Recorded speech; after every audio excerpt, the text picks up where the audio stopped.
Cheers. Oh. Oh.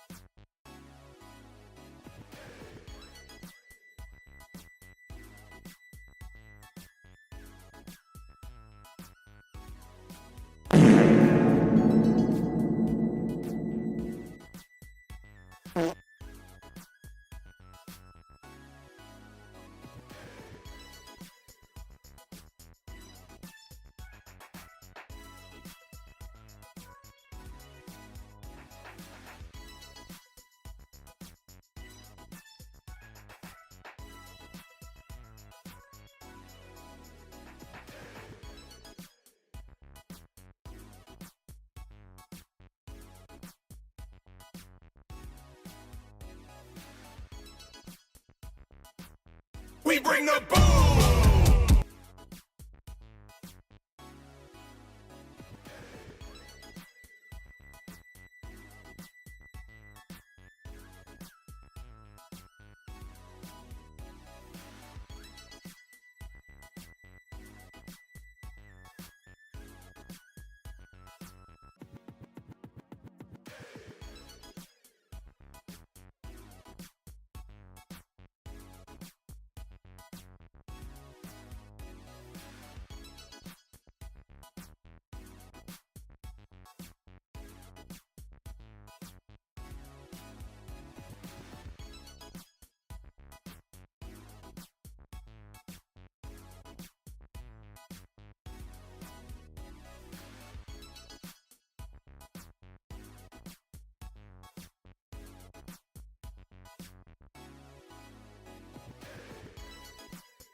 Joseph brings a game to the show, Pete moves into the local theater, and Quentin Tarantino abandons his final movie.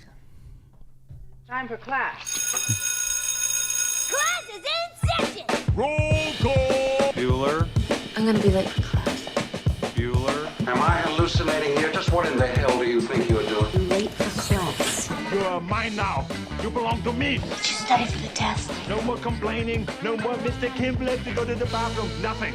There is no bathroom. Hello, hello, classmates. Welcome to Middle Class Film Class. I'm your host for today, Tyler. I'm Joseph. And I'm Peter. And we have a great show for you today. Welcome, everyone, on YouTube Live and otherwise, and, of course, the OG audio-only classmates in podcast land. There's still some out there. Yeah. And they can't see our new microphones, but they can hear it. Yeah, they can. We have balls now in our voice. Yeah, that's right. Quality increase. Yeah. How's it going, guys? It's good. Increase. I feel... Oops, How's it going, that's me. guys? I should probably disconnect my Bluetooth. It's going good. It's going good. Oh. Yeah. Did we self-destruct yet? No, we're still rolling. Okay, good. I disconnected the Bluetooth and it made a noise. Yeah, it made a very uncomfortable sound. Yes.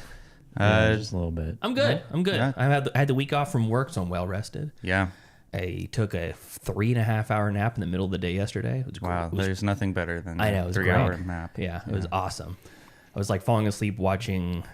What was it when I was watching? We'll talk about it later. Okay. But I was tired and had just had a big lunch, and I'm like, it's Friday. I'll just take a nap. I woke up like 7 o'clock. I'm like, oh fuck, time for dinner. Sounds like heaven. I know, it's That great. sounds like heaven. I always love those like naps where like you're full, sun shining, no responsibilities.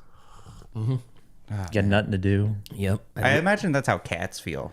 all the time. Dogs Yeah. too, though. To be Yeah, honest. they just have, if reincarnation is real, I hope I turn into a house cat. Yeah, Yeah, that's like the dream. I'd be cool to be like a sea turtle or something. Re- And well- live like 80 years old. Yeah, but I mean, And be you're hunted endangered. by sharks and humans Yeah, it's fine. and plastic. I would assume I just reincarnated as an adult, not the baby that gets eaten by the seagull or whatever.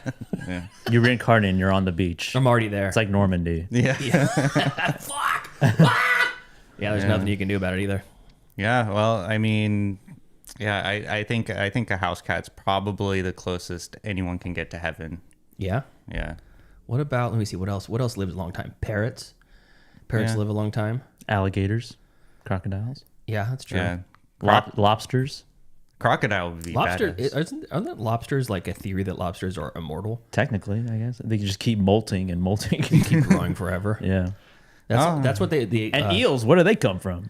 eels. Eel. Nobody knows where they come from. Really? Yeah. You've never seen an eel fuck before? Have you? Every weekend. Every week. Not you, fucking eel. Oh, okay. Yeah. My bedroom, they nickname it the eel pit. It's a slippery mess. You know what I'm saying? Yeah. Well, before we get into Gab and Chatter, I would like to issue an apology okay. to our classmates and to the black community. What? What did you do? What did you do? What'd you do? Well, last week I said an ignorant statement saying we should retire the word woke. And okay.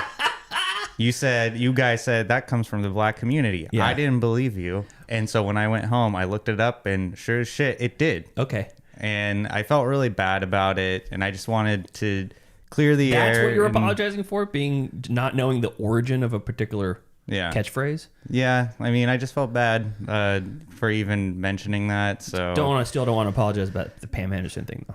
Well, yeah, and I was That was a forced apology at best. yeah. Well, and I do, and I'm sorry. Like the bit of me being racist and misogynistic.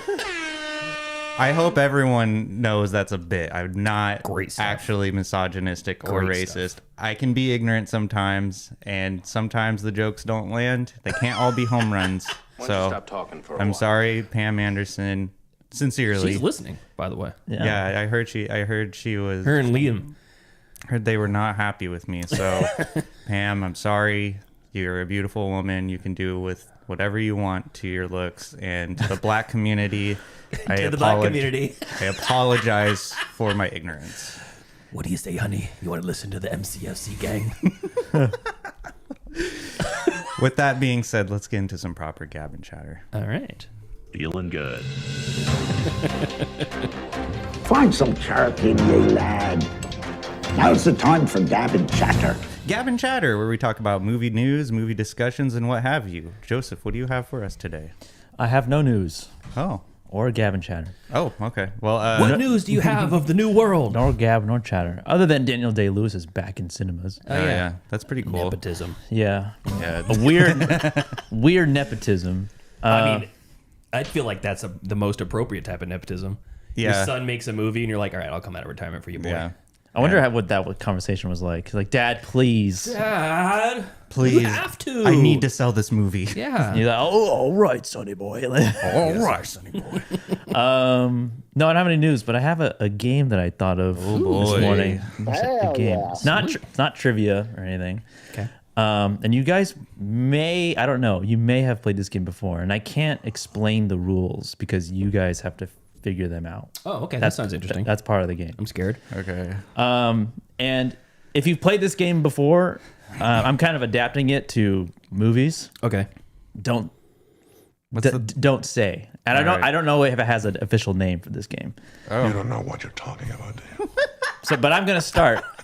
and it's gonna be pretty. We'll figure it The out. premise will be simple, but you guys have to sort of figure out what's going on. Okay. All right.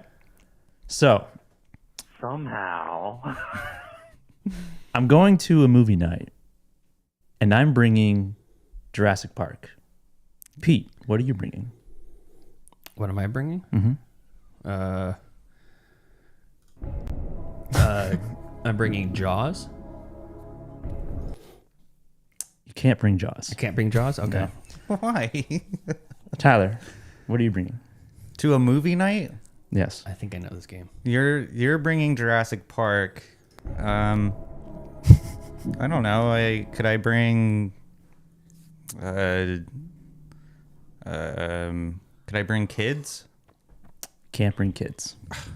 Okay. I'm bringing. You just said you were bringing Jurassic Park. I'm also bringing. Oh. I'm gonna bring. Think. Earth Girls Are Easy. Oh, okay.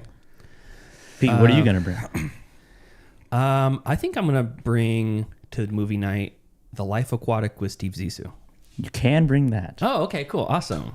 All right, Tyler, what are you bringing? The Mummy.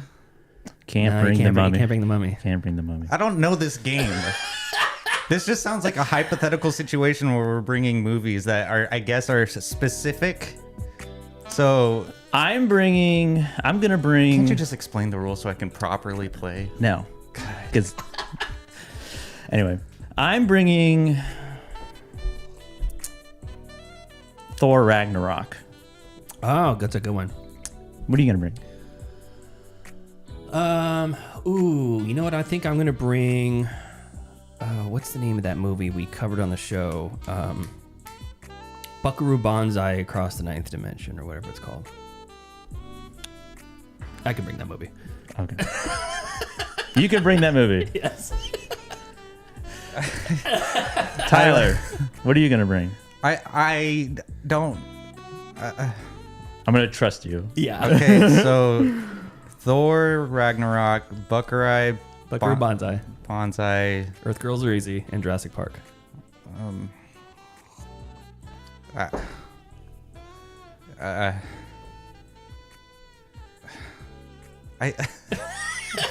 What are you bringing to the movie night?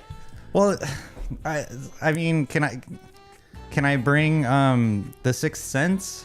Can't bring the Sixth Sense. That's not allowed No. at that movie night, actually. Let's see if I can help you out. See if I can help you out a little bit. Going to movie night. I'm gonna bring The Fly, the remake of The Fly. Oh, okay, the remake. All right. Let's see. I don't know if I have any of them. Oh, okay. I'm gonna bring. If you're bringing Jurassic Park to movie night, I'm gonna bring The Lost World Jurassic Park to movie night. Can bring that. Oh, Tyler, what are you gonna bring? He's gonna run out of movies to bring. I mean, I think I know where you're going with this, but I can't think of any other movie. Okay. I have one. Can you guess? I'm gonna bring Deep Cover, directed by Bill Duke. We covered on the show. I don't know. I don't know. Can you guess? I get okay. Can you guess? Can you guess why we're bringing this? Is there like a common relation between all these movies? But why are we bringing these movies specifically? Because Jeff Goldblum is in them. Correct. See, I get it now. Very good. You know, I was thinking of this like hypothetical movie night where we're just bringing. It is a movies. hypothetical movie night. Yeah, it could be. All right, Pete. Yeah, okay. You're going to movie night. What are you gonna bring? You start us off. All right. I'm going to movie night, and I'm gonna bring Hard 8 from Paul Thomas Anderson. Tyler, what are you gonna bring to movie night? I've never heard of that movie before, but I think it's his first. No, maybe that's Boogie Nights is his first. Boogie Nights. I'm bringing Boogie Nights. You can bring Boogie Nights, yeah. Yes. Okay, Joseph, what are you bringing to movie night? I'm bringing Magnolia. Yes, you can bring Magnolia to movie night. Okay. I think I'm gonna bring to movie night. I'm gonna bring. I'm gonna bring Step Brothers to movie night. Tyler, what are you gonna bring to movie night?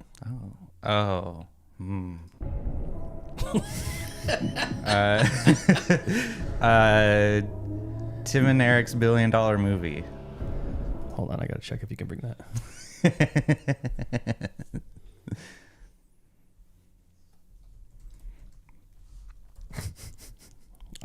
I don't know if you can bring that. Let me check. Hold on. IMDb has a gigantic ad across the top. It's obscuring me. Let's see here.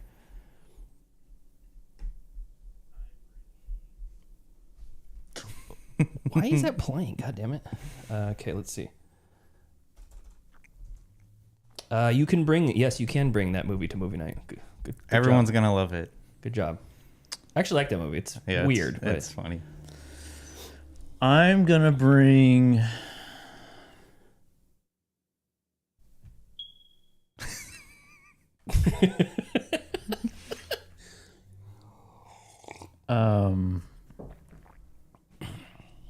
You're gonna bring. What the fuck is what that? movie are you gonna bring? We reviewed it with Jonah Hill. Oh yeah. Oh, Cyrus. Cyrus. Yes, congratulations. Can you give me the correct answer? Oh, what Drop. Can you give me the correct answer? Drop. Oh yeah. Good job. Yes, we have a great movie night starring John C. Reilly. Nice. Yes. Great. Tyler. We're gonna go to movie night. What are you gonna bring? Well, I'm thinking here. I don't know. Pick a movie, any movie. I know, but I want to pick a movie where I can go more than once. I'm bringing The Lighthouse. Yeah. I mean, I immediately thought that, but Of course. I am bringing the Thing remake. The John 19 Carpenter one. Yeah, John Carpenter. Okay. All right. I'm bringing why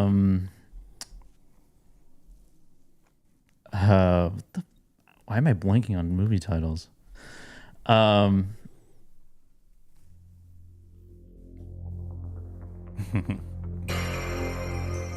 What the fuck? I'm bringing Overboard. Yeah, you can bring Overboard. That'll be great. All right. If you're bringing The Thing and you're bringing Overboard, I guess I'll bring Escape from New York. Nice. It's shaping up to be a really great movie night. Okay, great. We did it. Joseph. What are you bringing to movie night?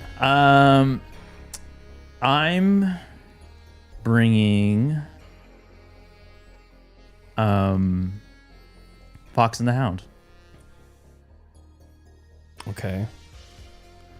Wait. Are you asking me? Yeah, you're. Since we solved it. Yeah, Okay, you're we're starting starting- over. you're Okay, starting over. never. No? Okay. Okay. Yeah, we're done with that one. Okay, cool. I was going to say, I wasn't more sure if Kurt you were Russell? continuing it or not. So I was like, we solved it. Why are we going on? All right. Having a movie night, or I'm going to a movie night. I'm gonna bring The Lighthouse. Okay. If I'm you're gonna up the difficulty. I'm bringing The Lighthouse. okay. If we're bringing the Lighthouse, I'm going to bring the Northman. Can't bring The Northman. Can't bring the Northman? Okay.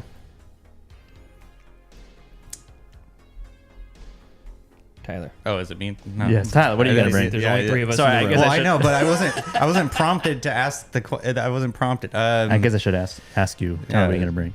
I am going to bring the Twilight movie. The Twilight movie? Yeah. I've never heard of that one. I've The heard Twilight I've heard of movie. Twilight. Twilight. Twilight the movie. No, you cannot bring Oh. Twilight. Okay, yeah, now it's getting difficult. Okay. I'm gonna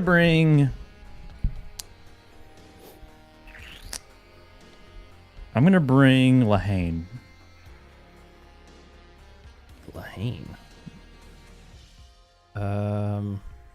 Oh. If you're bringing Lahane, I'm going to bring half of Memento.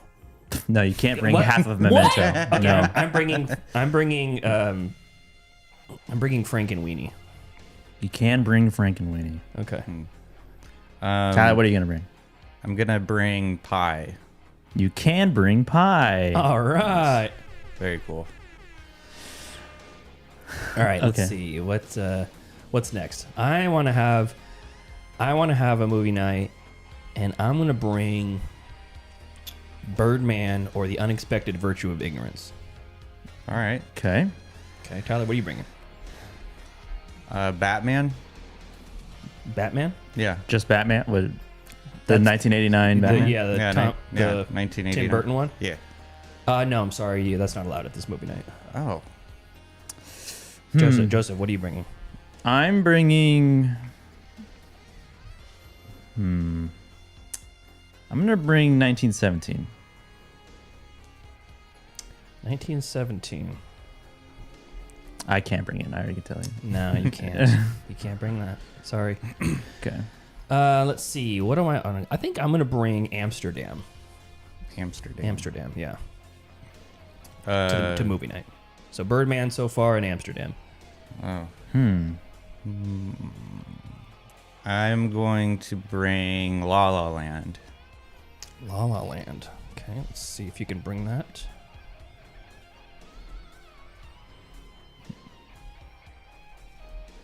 You cannot bring that. I'm sorry. Oh man. Yeah. Amsterdam and Birdman. Yeah, this is a tough one. Tough movie night. Hardcore stands only for this one. I'm bringing I like that Angie's playing along. American Bruce is bringing along. American History X. American History X. No, I can't bring it. No, you cannot. You cannot bring that movie. That's a tough one. Okay, I'm gonna bring to my movie night so far, just my movies. Gravity. Mm-hmm. Okay. Tyler, what do you think? What do you want to bring to this movie night? Oh wait. Can I bring Miss very Congeniality? I'm 99% sure no. Okay. No, you cannot. It's a very particular looking movie night. Well, I had it before you said that. I'm gonna bring. At least I think I do. I'm gonna bring the Birdcage. I think you can bring the Birdcage. Let me double check. I'm 100% I can bring the Birdcage. Yes, you can bring the Birdcage. So far, Birdman, Gravity, Amsterdam, and Birdcage. Birdcage. I do not know the common This one's a denominator. little deep. This one's pretty This is deep. gonna be a tough one for Tyler. I don't know the common It's a tough one denominator. for a lot of people. You might just stumble onto it. Yeah. So Gravity, Amsterdam. I'm gonna Bird- bring to this movie Meet Joe Black. Jesus Christ. I don't know. I don't know what to bring to your weird specific movie night. You could bring one of Joseph's favorite movies of all time that we cover on the show.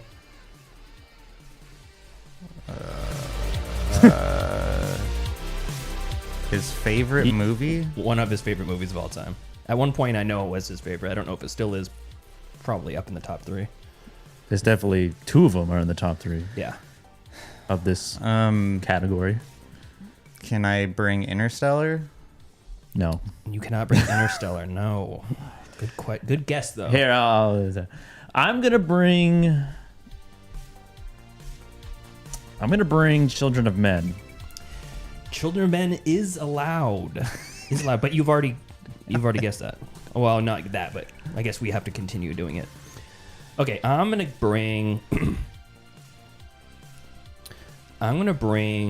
to movie night, this very particular movie night, Burn After Reading.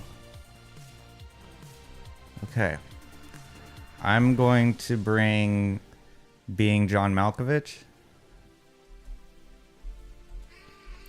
Sorry, that's not allowed, Tyler. Jesus Christ. Clearly, you don't understand. I don't. this movie night. I don't. I really, really don't. Okay, we got one more good one. Okay. One more like gimme for this movie night. Okay. Tyler, Joseph. I'm gonna bring The Revenant. The Revenant is allowed at this movie night. And adding to that, I'm gonna go ahead and bring The Tree of Life. Tyler, you get one last guess before we call movie night a wrap. I'm trying for to this one. Trying to think of something Can I else. bring Antichrist? No. No, you cannot. Can I bring... Please let me in. You're standing at the door with us, just stack of movies, and we're just keep turning you away. Can I bring Eyes Wide Shut? Nope. You could bring Cat in the Hat. What? That's crazy. I know, it's crazy. Can you just reveal what the common denominator is with all these films? I don't actually want to know now. Like I don't care about your movie night. You're only allowed in if you bring movies with Emmanuel Lubezki's cinematographer. Chibo. Oh my god. Chibo. Oh my god. No, I would have never guessed that. All right, Tyler. Yeah. So Going to movie night. Make it hard. you know, That's I what she can't. said. You know That's what what he said afterwards too. Zing. I mean, I don't think I can make it difficult. Really. It's okay, you don't have to make it difficult. I got one more fun one. Okay. Well, I don't know how long we want to spend on this game. We're half an hour into the show. well, let's We could go as long as you want. I don't care. I have nothing to do today. Well, this will be my last one. Okay. So let's see. I have one. Okay.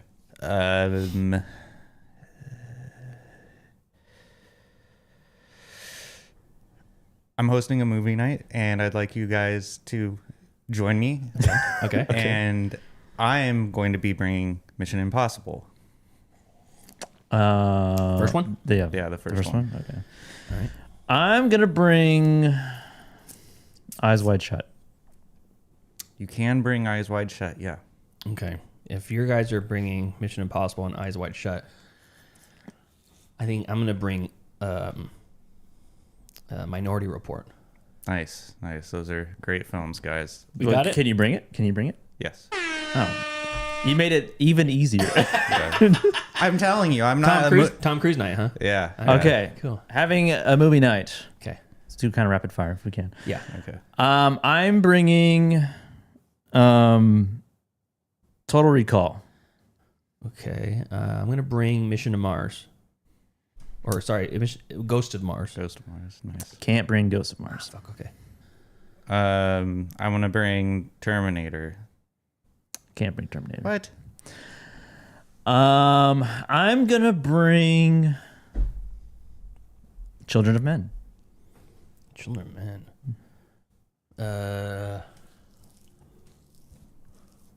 I'm gonna bring Blade Runner. You can bring Blade Runner. Oh, okay, cool, awesome. I'm gonna bring Dune. You can bring Dune. Nice. Do you guys know why? They're set in the future. No. Set in space. No. What? Denis? They're based on books. Oh, okay. Oh. Okay, I have a movie night. Ready? All right. I'm gonna bring Tar. Tar. Tar. Okay. Yeah. I'm gonna bring the Lord of the Rings. I'm sorry, that is not allowed. Which Lord of the Rings? Does it matter? Nope. Okay. They're all they're all banned. They're all banned. Tar. From this movie night.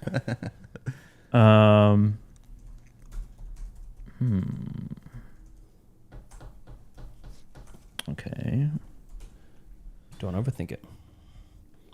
I'm gonna bring.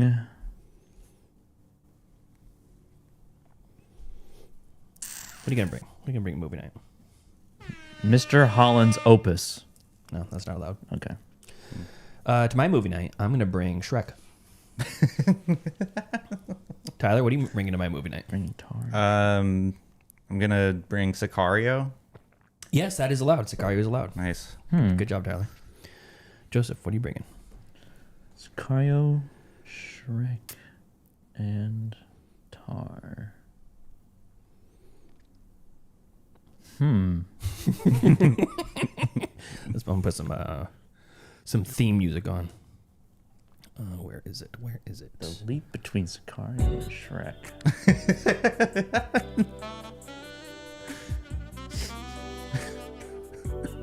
What are you bringing, Joseph? to movie I'm night? bringing Shrek 2. I'm sorry, that's not allowed. Okay. To my movie night, I'm gonna bring Alien. Tyler, what are you gonna bring to my movie night? I'm gonna bring Gladiator. That is allowed. Nice. I guess dump Joseph.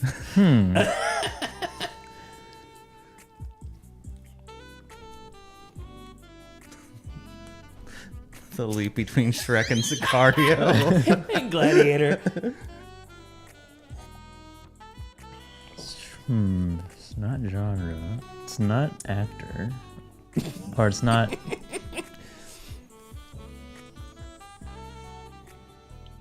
It's a fun movie night, Joseph. You should bring something. What are you gonna bring?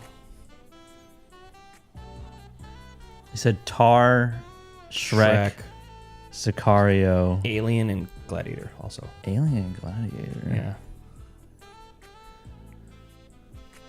I feel like it has to be actor. Give me a movie. I'm Give bringing me a movie. Aliens. You can bring Aliens. Congratulations. I don't know why though. Not Sigourney Weaver. We could also bring Brazil.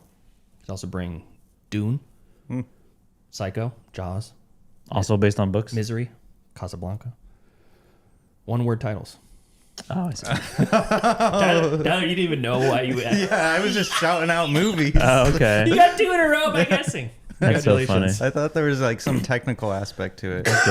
Well, that was really That was fun. that was good. That Yeah, was fun. and it's kind of endless. You can Yeah, just- yeah. Yeah, We could we do could that have a done lot. this for the whole show. Let me get some like different background music that's not sexy sax music yeah. All right. for the next one. Cool, awesome.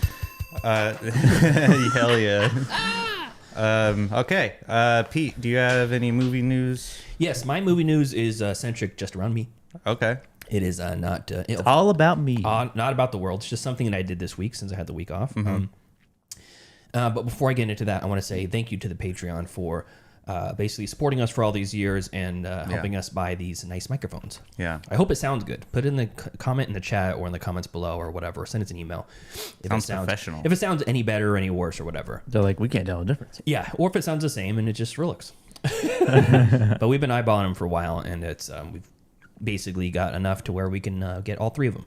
Yeah. That's the problem with having 3 people on a show. Everything costs 3 times as much. Right. Yeah, 3 yeah. new arms, 3 new mics. So, anyways, I had the week off, and there's so many good movies in theaters that I decided I want to go to the movies, but I have a lot of stuff I had planned for this week. I had a lot of like things to cram in on specific days. So I said, well, I'm just going to kill an entire day at the theater. So I packed an overnight bag.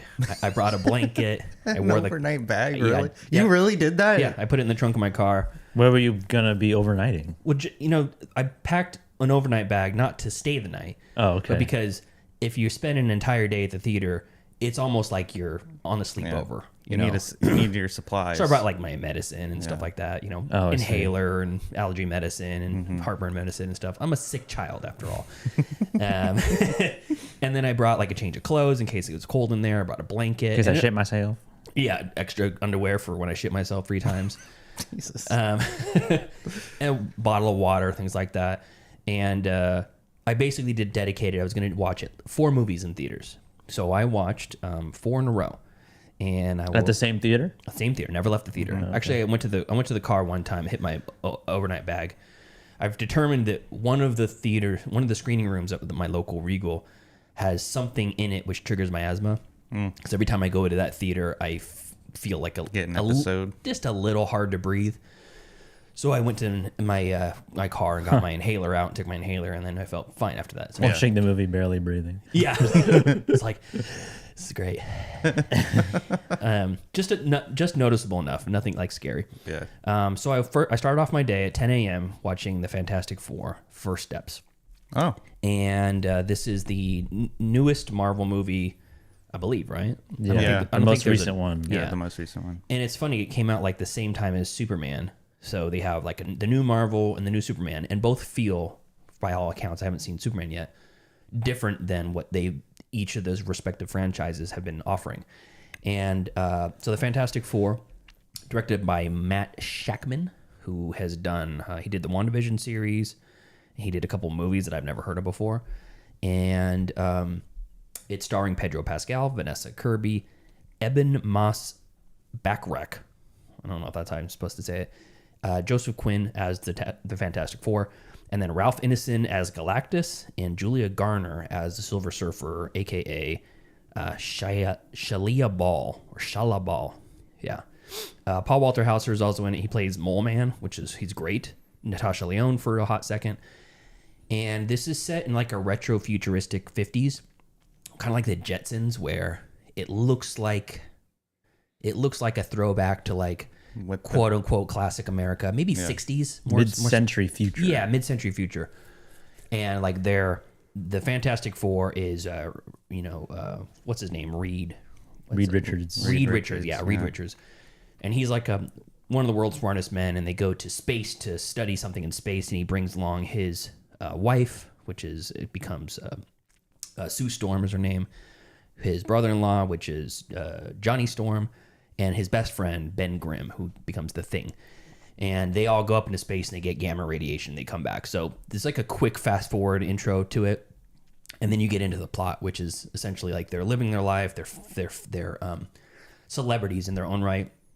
And then they encounter the Silver Surfer. Silver Surfer comes to Earth, and she's a hot, silver, naked space alien person on a surfboard. Oh, it's a woman? Yeah, it's Julia Garner. Nice. She's the blonde-haired girl from Ozark and Wolfman and a couple other things. She got the curly, kind of wavy blonde hair. Kind of looks like Justin Timberlake. Yeah, Justin Timberlake hair.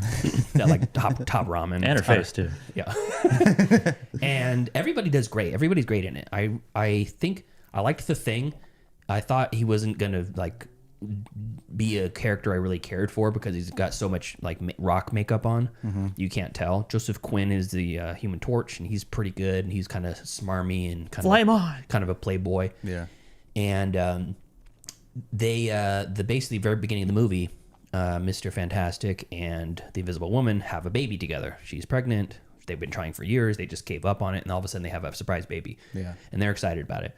And while she's like 9 months pregnant, they get basically accosted by the Silver Surfer that says, I am the herald of Galactus, of the world destroyer, and your planet has been marked for death. Take these next coming weeks to rejoice. Tell the people you love what you've feared to tell them before, because your world will be no more. This is a joyous time. This is a joyous time. Yeah, your end is near. So he's like, I brought Galactus to kill you. I marked your planet to be destroyed. Rejoice, you're going to be dead soon. And then whoosh, takes off. Hitchhiker's Guide to the Galaxy. Pretty much, yeah, very similar to that. And they basically follow her energy signal through like the galaxy to find where she came from and find Galactus. And they fly their spaceship over there. It's a pretty cool sequence of the technology. And again, everything's at mid-century future, so it's like a classic looking like metal spaceship with the big point and the three feet on it and stuff, and very, very cool looking. Everything looks great. Production design looks great. All their uniforms have turtlenecks. Nice. Yeah, so it's like very cool. And they get to Galactus, and he basically says, I'm going to kill your planet. Sorry. Is what it is. Nothing I can do. I have this Can't stop it. I have this insatiable hunger, he says, and I must feed, and your planet is next. And the only way that they can... hungies. Yeah, the only way that he can prevent it is if he like scans an invisible woman's stomach and sees that there's a child in there, and he says, this child can take my place and basically have a hunger that matches my own and put the end to my torment, because he hates the fact that he has this insatiable hunger. He's the self-loathing Galactus, and It's a curse. and he's basically like, give me the child and I'll spare your planet. And they're like, nope. And then they go back to Earth and they tell Earth what happened, and they're like, yeah, well, he wants our baby, we're not going to give it to him. And the public turns on them. Yeah. And that's the whole... What do you mean? Yeah, just give him the baby. Yeah, it's that simple. Don't give him the baby. It's one baby versus the whole world. It's pro-life propaganda. Yeah. But it's more like, it's like a human sacrifice of the Aztecs, Would you sacrifice someone that you didn't know in order to save your world? In theory, that makes sense. And then you have Mr. Fantastic, who is that what's his name? Mr. Fantastic? Yes, it Yeah, is. Mr. Fantastic. In my head, I was thinking Captain Fantastic. Different movie. That's the Viggo Mortensen movie, right? Yeah.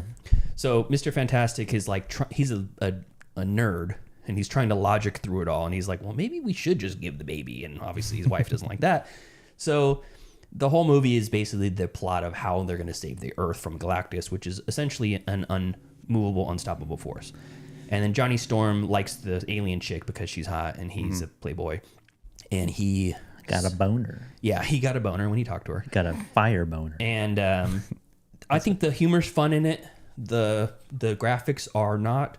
They're not top tier graphics, but I think they're pretty close to that. But the entire world that's built feels like a comic book, so it doesn't have to be ultra realistic graphics. Right. So I liked it quite a bit. I give it 4 stars out of 5. Spoiler alert: nothing was below 4 stars in my day of movie watching. Nice. So could be the fact that I saw it in theaters instead of at home, where I'm fucking around on my phone and distracted half the time. But honestly, I think this is a really fun movie, and it has like I said, a very different feel than the rest of the franchise, the MCU franchise. And it does say that they're going to join the Avengers in the Avengers Doomsday or Avengers whatever the fuck in the next movie is. Oh yeah. At the very end, they say that Fantastic Four will return in Avengers Doomsday or something. So you're like, okay, now I have to watch that movie. Or maybe you have to watch this movie if you want to watch that movie. I hate it when they do that. You still haven't watched Infinity War or Endgame, right? No, neither of those things. Now I'm doing it out of spite. Exactly. I'm going to the grave. I mean, that's the end of MCU for me. Yeah, same. And I haven't really seen much since then either. I think I saw Deadpool Wolverine. Oh, that movie is awesome. Yeah, it was really fun. But so that was my first movie of the day. Next one I watched is Together, the Allison Brie? Together. Let me see, make sure I get this right. It's Dave Franco and Allison Brie, who are married in real life. The ripoff movie, Yes. allegedly. So that's I'll talk about that in a second. But this is probably this and Weapons. Next movie I watched is Weapons. Are probably the best 2 movies I watched of the day. Nice. 4.5 stars for this movie. It's a psychological horror thriller relationship movie, and the whole plot is they kind of dance around it in the advertising. So I won't give too much away, but something happens, and there's a force that wants these two. What the hell is that? There's a force that wants this boyfriend and girlfriend to basically be together. Yeah. They're already together, and they're like Forever. Yeah, they've been together for, 10, 15 years, dating, not quite married yet. And he's a aspiring musician. He's like 35, 36 years old or something like that, and hasn't given up the dream yet. And she gets a job offer to move from NYC to upstate New York to basically be a teacher at some school that she can, quote unquote, make a difference. But they're like 2.5 hours away from New York City, from all his friends, from all the gigs and stuff. And he's like, all right, I guess I'm going to give up my dream or maybe hold on to it. But I'm going to move out here for her. And all his friends are like, dude, you're lame now. What the fuck? You need to leave her. She sucks. And he's like, nah, she's cool. And they start resenting each other. And he won't have sex with her. And that's a whole subplot. And she really wants it. And he's just finds an excuse not to. And I don't know. I've never heard. Okay. It's somewhat common. So Withholding sex. yeah, it's common on both sides, of both genders. So they are in this contemptuous relationship, and something happens, and they have this intense attraction now to each other. And he, like, when she leaves the house, he gets like visibly sick and like convulses because she's away from him. And then when they get in the same room together, it's like they can't keep their hands off each other, and they literally start sticking together. Like he kisses her, and his like her lips. You can see in the advertisement, the lips stick together. And she's like, "Did you bite me?" He's like, "No, I didn't bite you." He's like, "You fucking bit my lip. What the hell? You know, you haven't had sex with me for 3 months, and now you bite my lip. That's the first time you come onto me." And it's like, this God. yeah. So What? it's surprisingly funny. It's funnier than I was expecting. Oh, okay. And I think the fact that the two leads are married in real life allowed them to really emotionally leave it all out there, because they are giving it 110%. It's really well acted. Is there a shunting at the end? Cannot say. That's a there, yes. There may or may not be a sort of shunting. Well, yeah, knowing the, I guess the premise of it, I feel like it's kind of They're fighting a shunt the entire time. yeah. It's like that one scene in Color Out of Space. You know, this movie gave me very strong Color Out of Space vibes without the cheesiness. And so in the cage. Yeah. So like everything that I wanted this movie to be, it was, and then some. So like if you're going into this and thinking, "Ooh, I want a creepy body horror thing," it's that. Or Nice. I want an interesting relationship drama with. Is it gross? With depth? Yes. Gross. Yeah. There's some for sure grossness to it. Okay, cool. Nice. If you want like a creepy relationship drama, it's that too. If you want a mystery, it's that as well. Alright. So it's very cool, and there were some surprise twists. And when I was done, I gave it 4.5 stars.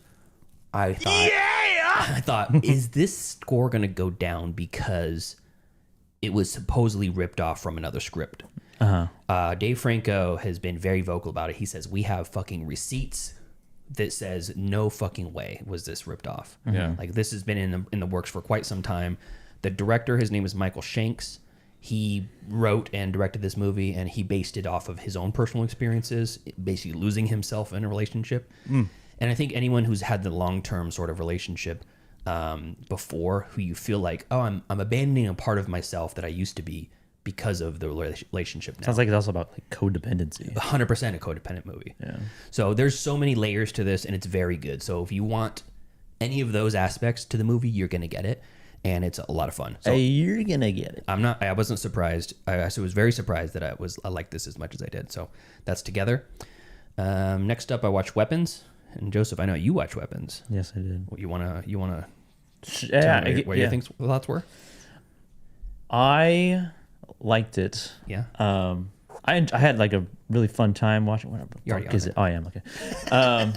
I had a fun time watching it. Overall, I thought it was really entertaining. I thought it was I thought it was very comedic. I liked the storytelling, device that they use in the different perspectives. The Rashomon style, Magnolia style. Like last duel, sort of like seeing the same thing from a different angle, like a few different times. I didn't think it was much of a horror movie. Thought it was more of a mystery than anything else. Yeah, for with sure. some like jump scare moments. I was not that into what it ended up being, though. Oh yeah. I was like, when we Revealed. get to the third act, Yeah. I was like, that's fine, I guess.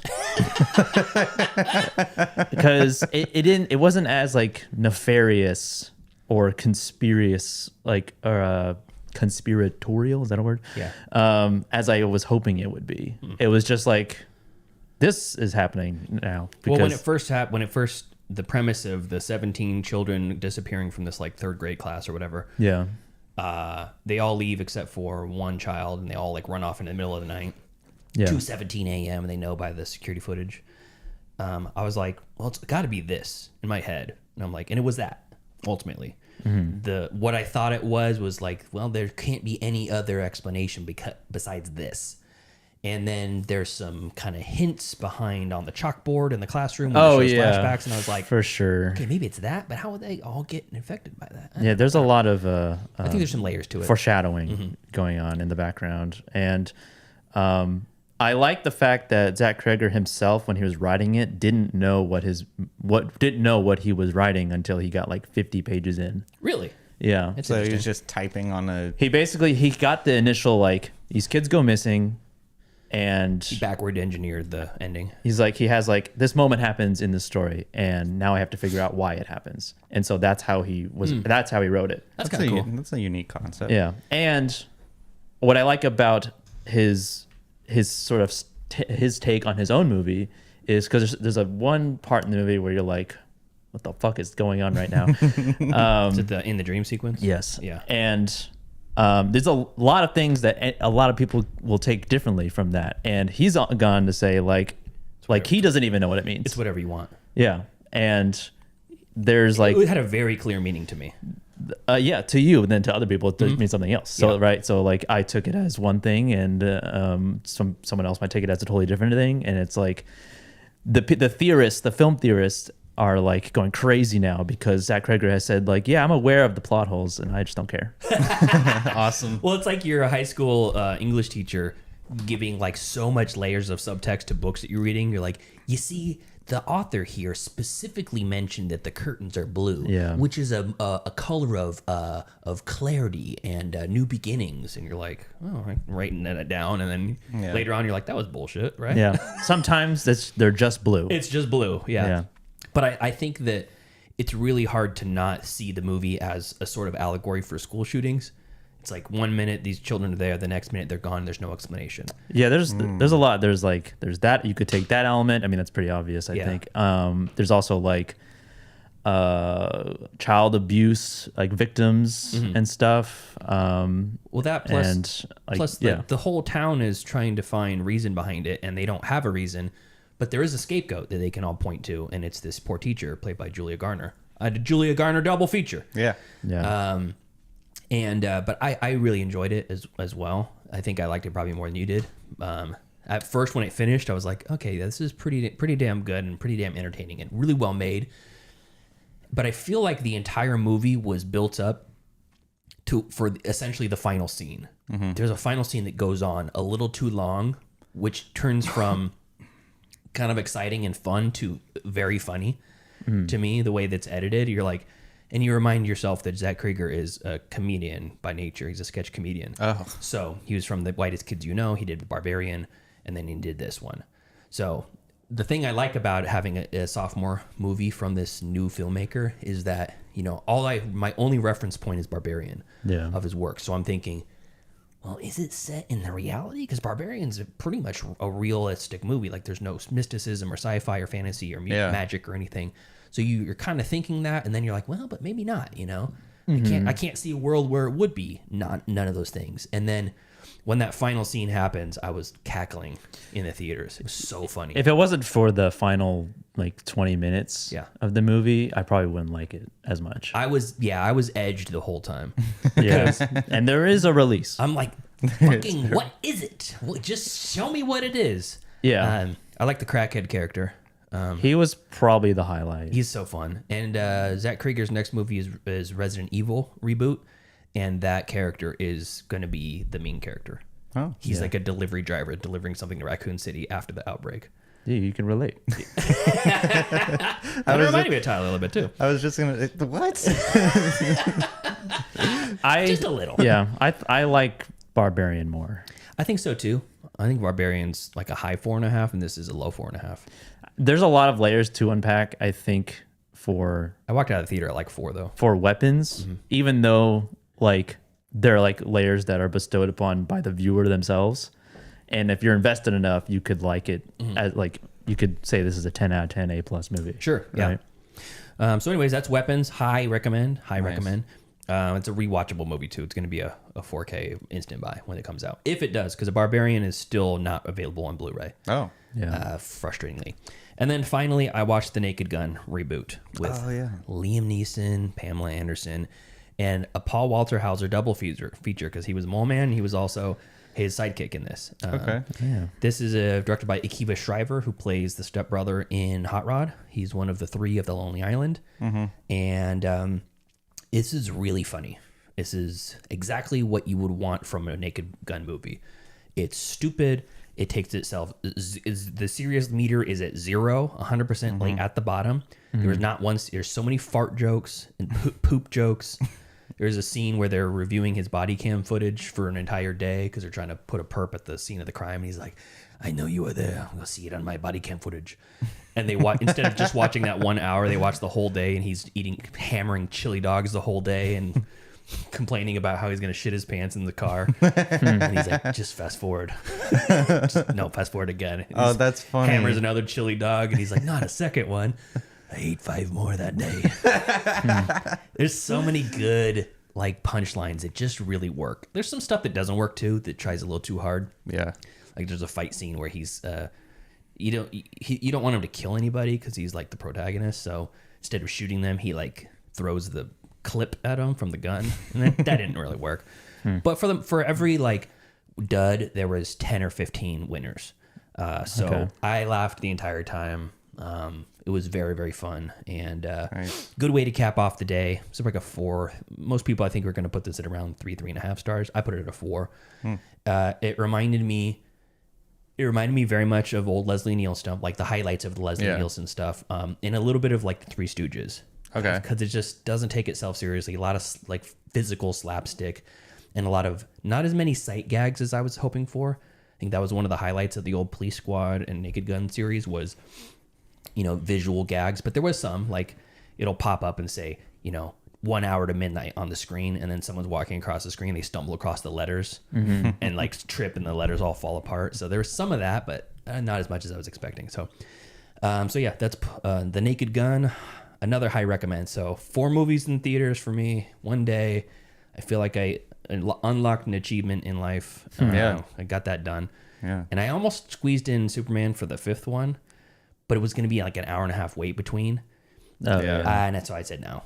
Yeah, how close were the movies together? One of them I had to wait about 35 minutes. The rest of them were like 10, 15 minutes apart. Oh, nice. Yeah, I planned it the day before, and I was like, okay, we're going to watch this one first because it ends here and then it starts here. And you have to account for the fucking like trailers, the pre-show and the trailers. Yeah, I added all that in.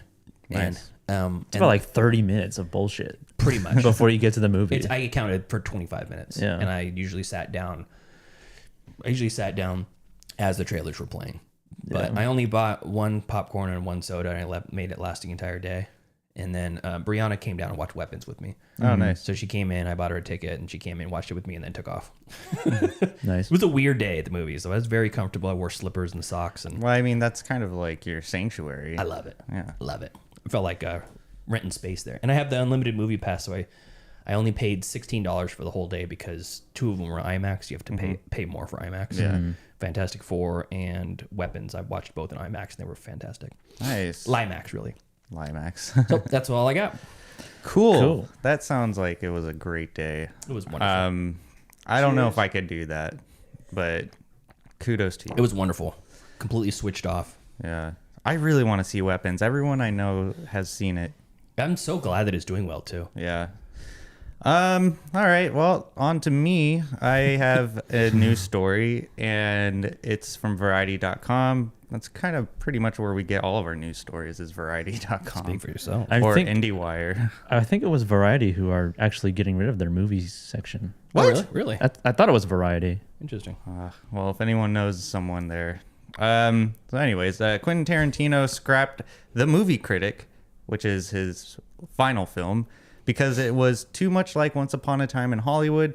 And he goes on to quote saying, "Who wants to see a movie about a fucking movie critic?" And I thought to myself, wait a minute, this is a dumb idea. Yeah, so he wrote the movie. He says, "I wasn't really excited about dramatizing what I wrote when I was in pre-production, partly because I'm using the skill set that I learned from Once Upon a Time in Hollywood. How are we going to turn Los Angeles into the Hollywood of 1969 without using CGI?" Tarantino explained in a career-spanning conversation on the Church of Tarantino podcast, recorded in Los Angeles at his coffee shop, Pam's Coffee. I didn't know he had a coffee shop. That's cool. "It was something we had to pull off. We had to achieve it. It wasn't for sure that we could do it. The Movie Critic, there was nothing to figure out. I already kind of knew more or less how to turn LA into an older time. It was just too much like the last one." Now, I praise Tarantino for recognizing that it's going to be the same as his last movie, and so he wants to do something different for his final film. But I also think it's kind of messed up for all the other people who were working in pre-production, and then Quentin just shows up. He's like, yeah, I scrapped it. Go home. Well, it's his movie. I know, but It's just I mean, still- how many still people? pre. How many people were involved in pre-production? I Yeah, mean, pre is pretty light lifting. yeah, that's true too. But I was just kind of thinking about like the people who thought this was going to be a job for the next like 9 months. Hey, And that's so- showbiz, baby. Yeah. all the Yeah, people it that is. worked on Batgirl, fucking. That's fucked up because they already shot that thing. Yeah, that was a messed up. I guess they already got paid though, so it doesn't matter. Yeah, that's true. Yeah, so I mean, I'm glad that he can recognize that it wouldn't be a good final film, but I also think like it's kind of stupid to put that much pressure on yourself. He's putting a lot of pressure on that 10th movie. Yeah, It's my last one. and so I can't make any more after this. you know, it's funny when I found out his last movie was going to be about a movie critic. I think it was going to be set in like the 70s. Yeah, just like Once Upon a Time. And so I was thinking, like, really, that's gonna be your last movie? Like, you know, you have like Reservoir Dogs, Kill Bill, the Rest. the Hateful, yeah, literally all bangers in your career, Jackie and then Brown. and then the Death movie, Proof. the movie critic. But we like- have no idea what it was like really gonna be like gonna look like. I know, but I would, for as bombastic as Tarantino is, I would have imagined that he would have, you know, kind of shot it out into left field. My favorite Tarantino news from that same interview is that he says that him and David Fincher are the best two directors. Oh yeah, I read that. He's like, yeah, me and David, we're the best two out there, so I wanted to have him direct it. Because David Fincher's directing the sequel. Yeah, Once Upon a Time sequel Yeah. or show or something like that. Yeah, it's a show about a cliff. Yeah. Is it a show? Yeah. I think so. I thought it was Yeah. a movie. No, they were going to make it a movie, but they turned it into a TV show now. So, I mean, I'm not really interested in it. I honestly wasn't really that impressed with Once Upon a Time in Hollywood. I thought it was okay, but I thought you were in love with it. I mean, my opinions ebb and flow with movies, so Someone he barely knows says it sucks. so You watched it the once for the show, right? yeah. And so just think every you now watched and it then twice. you think about it and you're like, I like it. No, I don't like it. And then Yeah. I think you watched it twice, didn't you? I think I did. And then yeah. the next day you're like, I like it. And then the next day you're like, I didn't like it that much. Yeah. A guy at the gas station said it was terrible, so now his opinion changed. Yeah, I really need to get a mobile microphone and start interviewing people at gas. You got gas it on your station, phone. but- Oh yeah, I guess I could have done that, but Voice it would have been. recorder. But I want to do the bit like, you know, with the microphone, like, Okay. Yeah. get it? Get it? I'm aware. Get it? Anyone listening? Anyways, That that's sounds good. Yeah. I like that. This thing on. Yeah, very good. Well, I mean, that's all I got for this week. Let's move on to some streaming picks. Movies. Wanna watch a movie? Yes, I do. Disney Plus, oh, HBO Max. If I don't get the pick, show's over. I have grown accustomed to Hulu Plus. Amazon Prime. I like Netflix. You found the pick. Streaming picks, movies that we watched on our streaming services that we will recommend to you. Joseph, what do we have for this week? Isn't Tarantino doing a play instead of a movie? A play instead of a movie. I could have swore he was like, I'm going to do a play for my final thing instead of a movie. I think he said he wants to do a play, so he in place of his not as a replacement, but like he can do as many plays as he wants. He can do TV after this, kabuki theater, Yeah. anything. Yeah, Just not another movie. just not I another guess movie. not.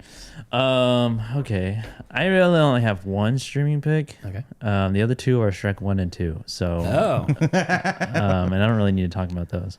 All right. They are available on Netflix, I think, if you want to watch Shrek. Shrek. Shrek 1 and Shrek 2. Shrek 4 underrated. Really? Probably the best. You of the could bunch. skip Shrek Really? 3. Yeah, Wow. skip Shrek 3. Shrek 3 is the worst. You don't need to watch that one. Yeah.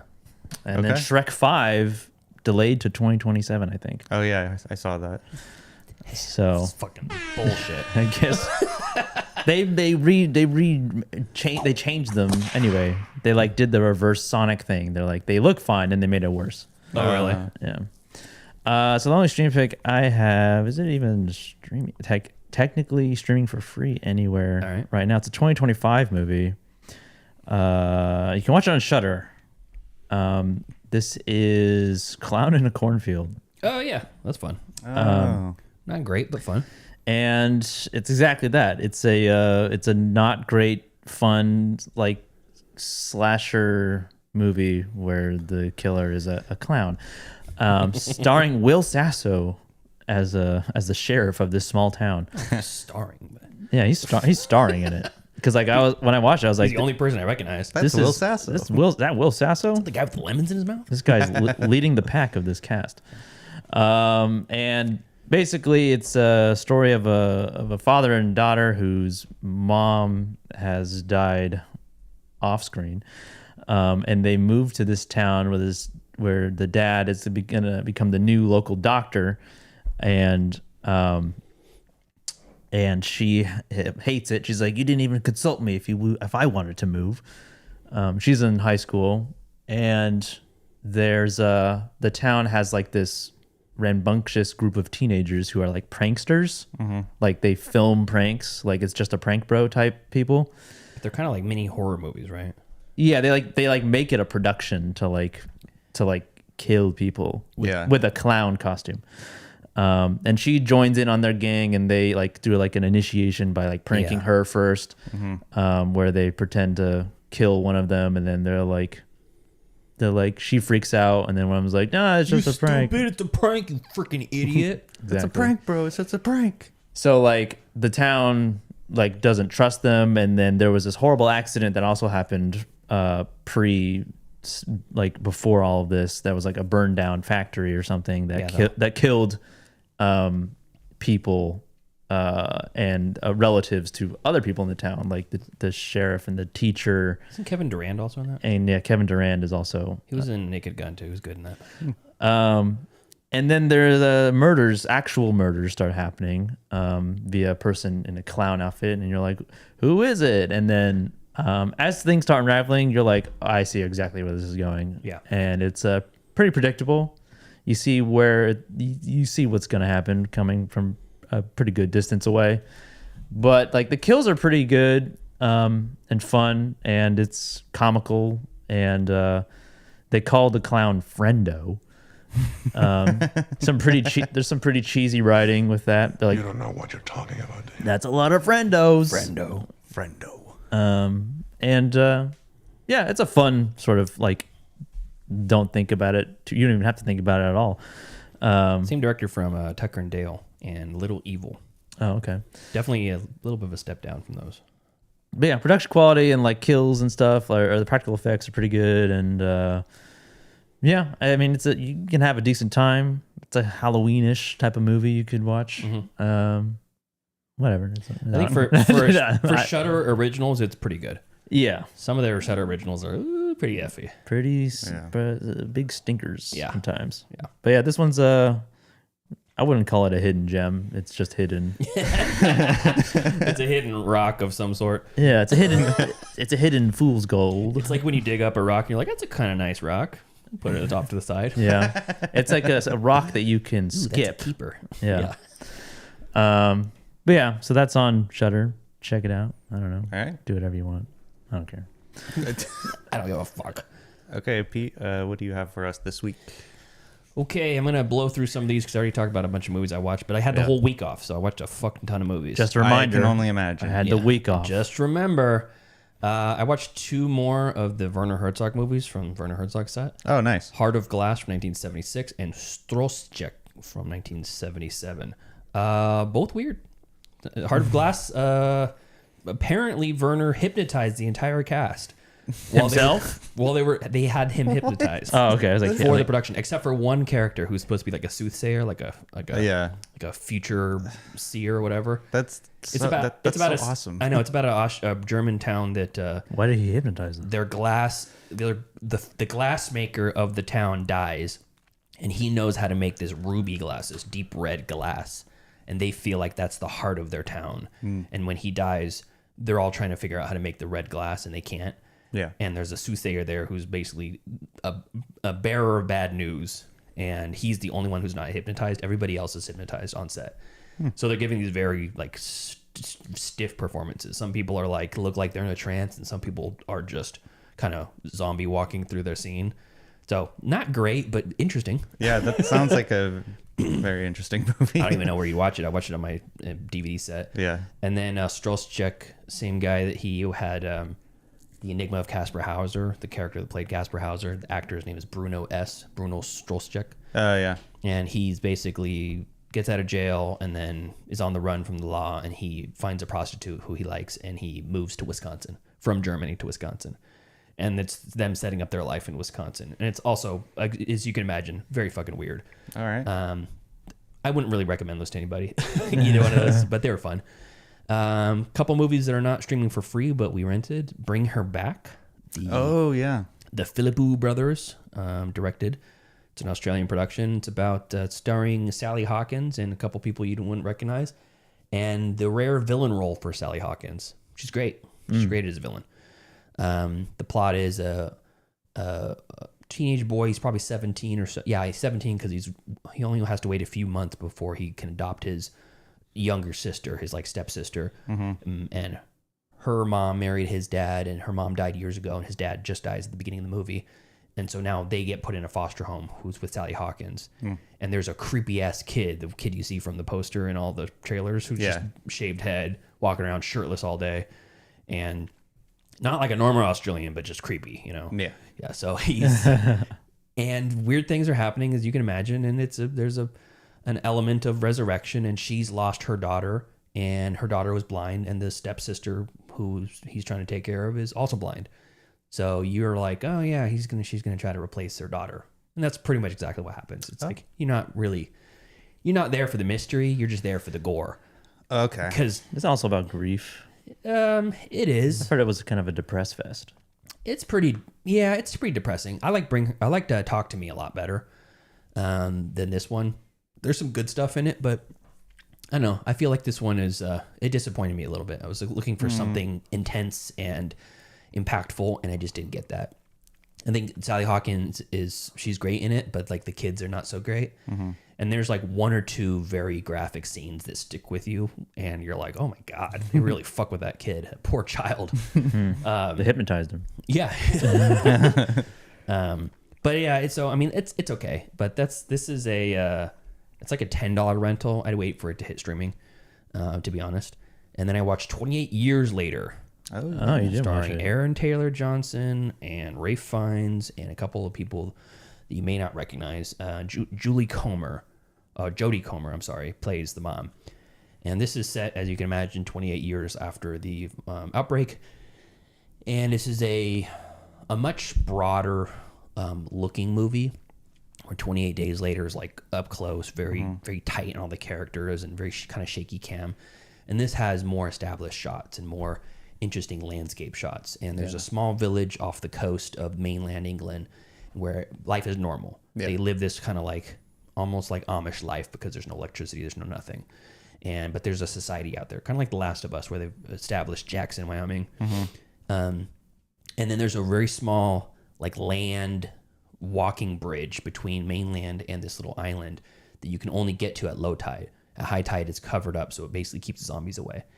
And at like age 15, 14, something like that, all the kids are supposed to go with their parents onto the mainland and learn about zombies and kill zombies.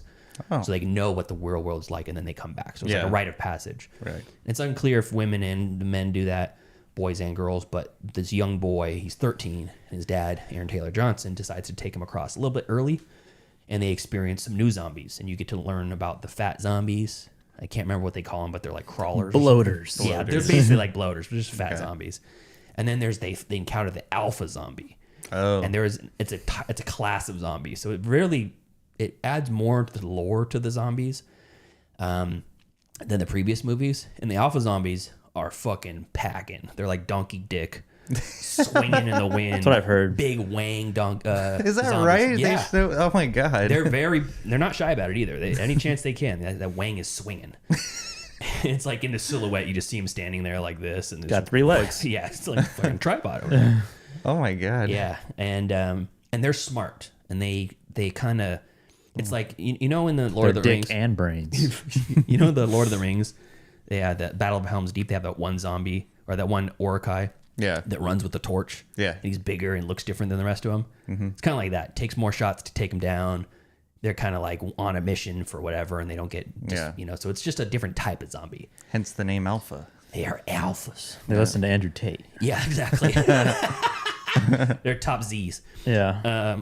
So anyways, they go on the land and they get into some trouble, and you kind of think that the whole movie's going to be about them like surviving on the mainland now, but they don't. They get back, and there's a falling out with the father, and then the son takes his sick mother onto mainland because he hears about a doctor that's still living on the mainland, and that's what Ray finds. And his mom is sick, but they don't know what she's sick with because they don't have modern medicine. Yeah. So he finds the doctor, and then that's where the real story hits. So Okay. the things that I love about this movie is that the type of shots that they use, they still do some of that interesting kind of like 360 angle sort of shots that look like they would be at home with 28 Days Later. Kind of like almost like freeze frame stuff. You know how they do some like light freeze frame stuff on the original. But the quality looks better. Shot on iPhone For a lot of it. And then there's some, again, a lot of lore that's added to the zombies, which I liked a lot. But Ray Fiennes' whole subplot was great. I loved him. And this movie is more about grief than Bring Her Back is. Okay. It's fucking great. I cried in this. Wow. Yeah, very, very, very good. So I highly recommend it. And it's got some cool like artistic sort of shots. I hate to call them artistic, but that's what people are saying. It's too artsy. Looks like Terrence Malick shot it. It doesn't. It doesn't look like Terrence Malick shot it. Okay. It looks like they have some interesting like coverage shots, like B-roll of the world, and they insert that into where the father and son are kind of walking and they're having a conversation, but instead of just filming them talking, it shows like video of deer and some zombies eating things off in the horizon, and you're like, it fills the world in an interesting way. So I liked that a lot, and I think some people were nitpicky about that. So Okay. so that's 28 years later. It's a $20 rental. Damn. Yeah, I probably would wait for it just because I know it's going to hit streaming, but I thought it was worth it. Jurassic World Rebirth, watch that. Another new release rental. Skip that. Okay. Skip the rental. It's fun. It's like a three-star It's a movie. shame. It's Gareth Edwards, right? Yeah, 3.5, I'd say maybe. I think people are going to naturally shit on this because the comparison to the original Jurassic Park. But if this came out on its own, with its own thing, I think people would be like in awe of the CG, in awe of a lot of things. And there's some very tense moments in it. Like there's a pterodactyl or pterodon attack where they go into its nest. It's like cave nest on the cave wall or like the cliff walls. That was really cool. But it's like Scarlett Johansson, Idris Elba, Jonathan Bailey, Rupert Friend, and Manuel Garcia Rulfo. A couple other people. But it was good. I mean, it's good enough. But I would, again, wait for that to come out on streaming because it will be streaming eventually. All right. Okay. Probably the most interesting movie I watched of the week, Godland 2022. It's streaming on Canopy and the Criterion Channel. It's about a missionary from Denmark that goes to Iceland to try to like build a church in Iceland. And he comes up with the... basically, it's man versus nature, and he realizes just how fucked up Iceland is. And he abandons his god because of how terrible the landscape is. Iceland made me an atheist. That could be the tagline. But the thing about... I went to Iceland and all I got was religious skepticism. Exactly. But the cool thing about this movie is there's some shots in this movie that the filmmaker literally took 2 years to film. Jeez. Like there's a shot of a decaying horse, and he literally set up a rig and put the camera up there and filmed it for like 3 weeks, and then come back 6 months later and filmed it for 3 weeks, and come back 6 months later. He did it for like 2 years. Wow. And just to get the shot, and I'm like, how do they get that? And then I watched the behind the scenes sort of thing, and he says that. I'm like, fuck, man. Nobody touched the horse. Yeah, literally. And it's the shots are gorgeous of this. I mean, just seeing. So an actual horse was just dead. Yeah. Okay. He shot it right near his house. It looks like these remote landscapes, but it's his like house in Iceland. In Iceland, yeah. Okay. Everyone's Icelandic. It's an Icelandic movie. He shot except for the guy who's Danish. Yeah, there's one Danish guy, and he's The main character. Yeah, but he's worked with him in the past. I think he lives in Iceland. Oh, okay. But he's like His Danish. character is Danish. And I think in Iceland, I think they might speak both languages because this is all about how Iceland was owned by Denmark at one point, and they eventually got their freedom in like 1945 or 1975 or something like that. They have their own July 4th. Yeah. But instead of from Britain, it's from Denmark. Yeah. So, beautiful movie. Very slow, but fucking beautiful. I remember seeing screenshots from this movie when it was coming out, and it looked really interesting. It's good. You can borrow the Blu-ray if you want. It's you own it? Yeah, I bought it. Blind bought it on a Criterion. Okay. Like a year ago, and I never watched it. But it's all framed around this priest who also is a photographer. So he takes like 8 photographs of the landscape, and they build the narrative around these photos. They're not real photos, but he's like, well, what if this priest took photos and then he died, and then we found the photos later, and then what happened then? Which is kind of like the Iceman, which is a weird narrative about a real like caveman they found in the ice. It had a hole in its skull and a murder weapon next to it. Like, this is the first documented homicide. Yeah. So they like constructed this narrative around it and made a movie around it for like what maybe happened to this guy. The coldest case. Except for the photos are fake. They're all fake. Okay. I watched the Ice Cube War of the Worlds. You already mentioned that. Did I? Okay. Last week. Skip that. Terrible. For Erotic August, I watched Dress to Kill, Brian De Palma, same year as American Gigolo, 1980. This is streaming on the Roku channel, Amazon Prime, and Hoopla. This is fucking a really horny movie. Nice. Like, way hornier, way sleazier than anything we've watched so far. Yeah. Like long shots of women like soaping their breasts up in the shower, and then like at some point you're just like, all right, let's get to the next. Yeah, Brianna's like, no, this one's looks more like a porn than the rest of them. And it does, and it's De Palma being a freak. Yeah. But it has a lot of twists and turns to it, and it's like one of the characters you think is going to be the main character is gone very quickly, and you're like, oh, this is like Psycho. It's Gonzo. And De Palma specifically has been called out for copying director of Psycho, brain fart. Hitchcock. Yeah, copying Hitchcock in a lot of ways, and this one really feels. And he's like, Hitchcock, who's that? Yeah, never heard of her. Never heard of her. Yeah, but yeah, this is a well worth your time watching it. It's really good, and it has more of a mystery than anything. Michael Caine's in it, and Michael Caine. Yeah, Michael Caine. Let me see who else is in this thing. I failed you. Angie Dickinson, Nancy Allen, and Keith Gordon. Yeah, pretty damn good. And then the one that I could actually recommend to people that everybody should watch is on Hulu. It's called Exhibiting Forgiveness. Came out last year. It's about an artist who's coming to grips with basically whether he should forgive his father for being a shitty dad or not. Oh. And every bit of this is fantastically acted. It's a gorgeous looking movie. It centers around music and physical art, like paintings. And so it's like the setting is great, the theme is great, the acting is great, cinematography looks fantastic. And the message might surprise you. You know, I think a lot of movies, they're like, oh yeah, you need to forgive him because he's your blood and stuff like that. And it doesn't take the easy way out where it's just like, oh, he's a changed man. And, you know, I saw that through his actions and now he's different and now I'm going to forgive him. And it's like, there's not always a redemption arc in the real life, Right. Even with blood relatives. I think that people who say, well, they're your blood, you can't cut them out of your life. I don't think they've ever dealt with people that you should cut out of your life. Right. So it shows the flashback of why he hates his dad and how his dad is now and stuff. And there's some brutal stuff, but it's not like a Tyler Perry movie is more brutal. There's like rape and physical assault and all kinds of stuff. Yeah, like spousal rape and things in Tyler Perry movies. It's more tame, I think, than that, but more realistic to what most people are dealing with when you're talking about a shitty parent.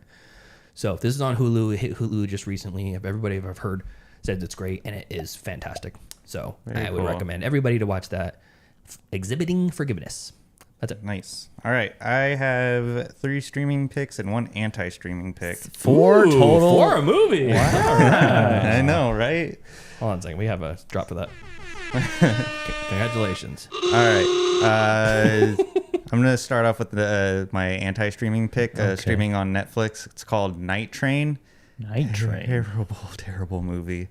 It's so bad. It's about a single mom struggling to make ends meet as a Hollywood teamster evades capture by a ruthless FBI agent while running black market medical supplies in her legendary souped-up pickup truck.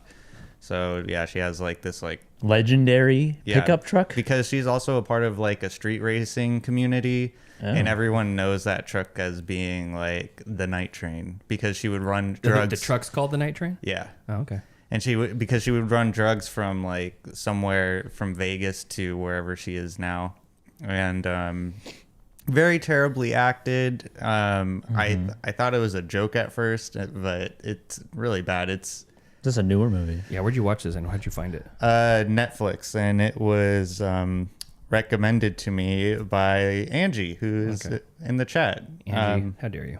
She, you know what? I messaged her. Did she watch it first? Yeah, she watched. Oh my gosh. She watched it first, and then she's like, you should watch Night Train. And I was like, all right. She usually has good taste in movies. And then I watched it. I messaged her. I was like, what the fuck was that? What did you get me into? And she laughed because she knew it was a bad movie. Oh, that's okay. How dare you? Yeah, so don't I respect that. Really, it's not even bad funny either. It's just bad. Just bad. Yeah. Jack has this one on DVD. Night Train? Oh my gosh. Interesting. Maybe. I don't know if he's referring to the Night Train or not. Okay. And then a movie that I highly recommend everyone watch, 1996 Set It Off, starring Queen Latifah and Jada. Spike Lee movie? You say Set It Off? Set It Off, yeah. Starring Jada and Latifah. Oh, Queen yeah. Latifah. I know this one. They're like bank robbers or something? Yeah, so essentially... That's Gary Gray. My bad, not Spike Lee. Essentially, girl gets her bank robbed because she's a bank teller, and she recognizes the guy who is robbing banks. She didn't do like the proper like procedure when there's a bank robbing happening. I guess like there's like some button you need to press, and it's like the panic button. Smash that motherfucking panic button. Yeah. And so she gets fired from the job, even though she's like got traumatized because the cops shoot the guy that was robbing the bank, and she like grew up with the bank robber. And she like kept telling him, don't do this. And then cops come in, and then he like shoots at the cops. He dies in front of her. Oh. She's traumatized. She gets fired from her job, which I thought it was bullshit. I felt her frustration. Okay. And so she's hanging out with her friends, and then she gets the idea, well, I've worked at a bank before, so I know all the inner workings of a bank. Sure. So she conjures up the idea of, well, let's just rob a bank. I know how to do it. And so they hit one bank, and they're all on a bank robbing high. And so they hit another bank, and like they keep doing it, but then they go to the bank that has never been robbed before, which happened to be the bank that she worked at. And, you know, It just got robbed, though. What are you talking about? It never got robbed before. No money was stolen. Oh, so it was a failed robbery. Yeah, failed robbery. Attempted robbery. I guess it makes sense because they killed the guy. Yeah. He got away, and then they killed him. They killed the guy. And so, you know, that's like the climax of the movie is the unrobbable bank job. And that was I was surprised how much I was enjoying myself. I thought it would just kind of be I've heard good things about it. I thought it'd be like a movie that you just throw on the background, but it's pretty compelling. Pretty compelling stuff. So yeah, that's streaming on Amazon Prime. Cool. Paramount also.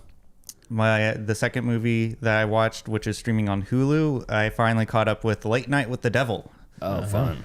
Oh my God, I fell in love with this movie. It's so good. I figured you'd like that. I mean, it's unfortunate that AI was used in some capacity in this movie, but ignoring that, I really enjoyed myself. The concept of the story of this movie is just so interesting. I've never really seen anything like it before. I thought it was like the whole bumpers of like the classic bumpers like was really like, no, I shouldn't say nostalgic, but I like that old like 70s. Your favorite part was the AI. Well, that's where they used it. I mean, that's where that's where they got me. Oh, okay. So I'm just drawn to the AI. Yeah, I don't know. But anyways, yeah, the concept was really cool. Perfect amount of pacing, and It's streaming on Hulu. Definitely check that one out if you can. Streaming on Hulu, Soon to be. Canopy, Philo, and Shudder. Disney Plus. And my favorite movie I watched this week, I looked it up on IMDb. It says it's called Little New York, but the original title is Staten Island. That's It's just called Staten Island? yeah. It's starring Ethan Hawke, Vincent D'Onofrio. Thank you. This movie was insanely good. It's interesting. It only has a 5.9 user review rating on IMDb, but I thought it was way better than that star rating. So 25% on Rotten Tomatoes. It's so crazy. I thought that movie was so good. New York. Okay. Which movie? Staten Island. Oh, okay. Yeah. Yeah, it is on IMDb. It's Little New York. Yeah. The poster says Staten Island. That's a real live, die, repeat thing. Maybe if we change the name, people will like it more. Maybe that's probably what it was. The movie was really good. Ethan Hawke is good as always. It's about... So Ethan Hawke's character is a sanitation worker. He like pumps septic tanks at people's residences. Mm-hmm. And he's mostly in affluent neighborhoods because that's where his jobs are typically. Mm-hmm. And he is trying to, he feels very insecure about his job because he comes home smelling like shit. He has to take like 3 showers like every day before he can be like physical with his wife. Oh, that sucks. And they're also trying for a baby too. And so shit baby. Little trash baby. They're trying for a baby and then they finally conceive. And so he sees an advertisement in the hospital about like a genetic modification. And he gets the idea that he wants his baby to be like super smart so he doesn't have to do what he's doing. Now, I thought it was kind of weird because he probably makes a pretty good living sucking shit out of the ground. I mean, there's no shame in that. But him does suck to smell like that, though. Him being self-conscious about his profession, he didn't want his child to follow in that kind of footsteps. And so he convinces his wife, like, yeah, we should genetically modify our baby. At first, she wasn't really super... Sounds like Gattaca. Set in the future or what? No, this is like... the movie came out in 2000, so I'm imagining it was modern So day. they talk about eugenics and it stars Ethan Hawke. Is that not Gattaca? Pretty much. Is Uma Thurman in this too? No. Oh, gosh, she's not. Can we bring Uma Thurman to movie night? Yeah, we should. I bet she would be great company. And so they genetically modify the baby, but in order for that to happen, they need, I think it was like the amount was $50,000. And so he knows a mob guy locally that has that money. That's D'Onofrio. Yeah, who has that money at his mom's house. Or I think his mom's living with him. One of those two. And he's living with his mom. And so he goes to the house with a crew and they get the money. The job kind of goes south and shoots the mom. And the mobster guy catches wind to it. And then the movie's kind of all over the place. Mm-hmm. But I still think it was really good. And really good. Yeah, I was on a movie high last night. What did you give it? What would you give it out of a grade? A grade, an A for sure. Oh, okay. Definitely an A. So the guy that directed this, James DeMonico, he was the writer of Jack. The Robin Williams Jack? Yeah, the Francis Ford Coppola joint. Yeah. Wow. He also directed all the Purge movies. Yeah. Oh, and yeah, that's interesting. So. Very peculiar. The Purge, Purge Anarchy, Purge Election Year, and This Is the Night. I've never seen any of those movies, but I'm sure they probably Purge will not also meet. Ethan Hawke, I think. Ethan Hawke is in Purge? He's in the first one. The Purge. The Purge. Interesting. Yeah. Well, that's all I have for this week for streaming services. Was that 3 movies? 4. Yeah, 4. 1 anti-streaming pick. Well, okay, list the 3 real quickly. The 3 that you do, just because like I feel like I only heard 2. Late Night with the Devil, Set It Off. Oh, Set It Off. Yeah, Set It Off. And in Staten Island. Okay. Cool. All right. Jack's in the chat. Hi, Jack. Hi, Jack. Hello, Jack. He says he wrote me, Jack. Who wrote who? James DeMonico wrote Jack. He wrote him? Like he wrote him a letter? He wrote Jack. He just The wrote movie. Yeah. Oh. And Jack. I see. Okay. And Jack from I was Australia. I was like, he wrote you a letter. He pen pals? Yeah. Dear Jack. Yep. My friend across the world. My dearest Jack. Yeah. All right. I am Jack's liver. You guys got anything else you want to say? No. No. Okay, so thank you to our cool ass yard duties over on Patreon. That's Javier, Heather, Michael, and Chris. And thank you to all of you and then previous Patreon members and current Patreon members who helped us get these new microphones. Yes. Yeah. Feels great. I don't know if it sounds great, but I guess we'll find out in editing. Yeah. Yeah, so if you want to join on the Patreon, you can do so at patreon.com/middleclassfilmclass, or you can just support on YouTube. Share with a friend. We're hunting down 1,200 subscribers right now. We're at like 1170 or something like that. Let's take a look here. Okay, 30 more. 1177. 23 more. 23 more. Yeah, that's right. And ultimately, Jack, you hear this? We're coming for you. Yeah. We are coming for you. We're coming for We're you. coming. And around you. And on. On. Like Alan Cummings, the actor Alan Cumming? Sounds familiar. He's got a perfume or cologne called Coming in the Air. Is that right? I don't know if it's true, but I've heard him say that before. Yeah, we're coming for you, Jack. Yeah. But anyways, until next time. Thank you for joining us as we play a new game. We gab and chatter. We live at the movie theaters, and we talk about what we're streaming this week. Yep. Follow us later on today if you're on the live stream, or later on in the week if you're anywhere else, as we review American Gigolo, starring Richard Gere. Follow us on Facebook, facebook.com/MCFC podcast, and send us an email, mcfcpodcast@gmail.com. And follow us on Instagram at Middle Class Film Class. And on TikTok at Middle Class Film Class, and on Twitter at Podcast MCFC. All right, we will see you on the flip side. See you later. Bye.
Hello, and welcome to another episode of Middle Class Film Class. I'm your host for today, Joseph. I'm Peter. And I'm Tyler.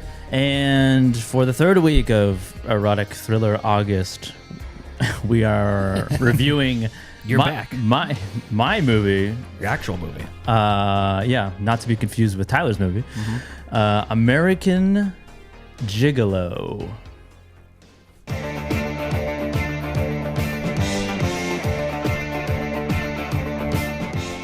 Richard Gere coming on to Lauren Hutton in American Gigolo. Richard Gere plays a male prostitute in American Gigolo. He's a pampered Beverly Hills playboy whose clients include rich middle-aged women who pay $500 and up for his favors. And he can make his clients happy, but he's never happy himself. He suffers from that widespread Hollywood psychological epidemic, the inability to love and to be loved.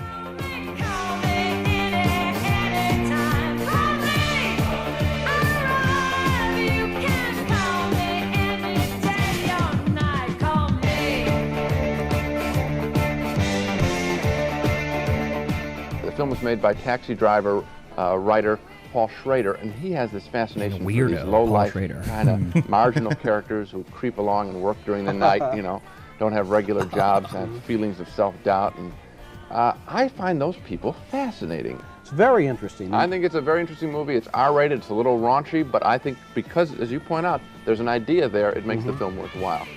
2 big yes votes for Paul Schrader's American Gigolo.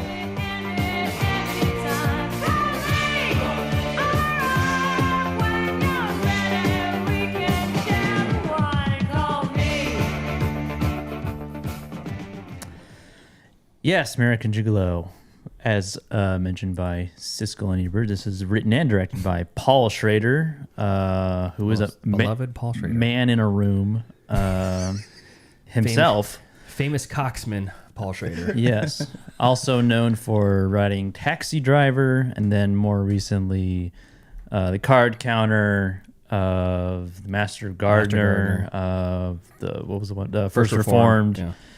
Mission Mud, Tale of 4 Chapters, or something like that.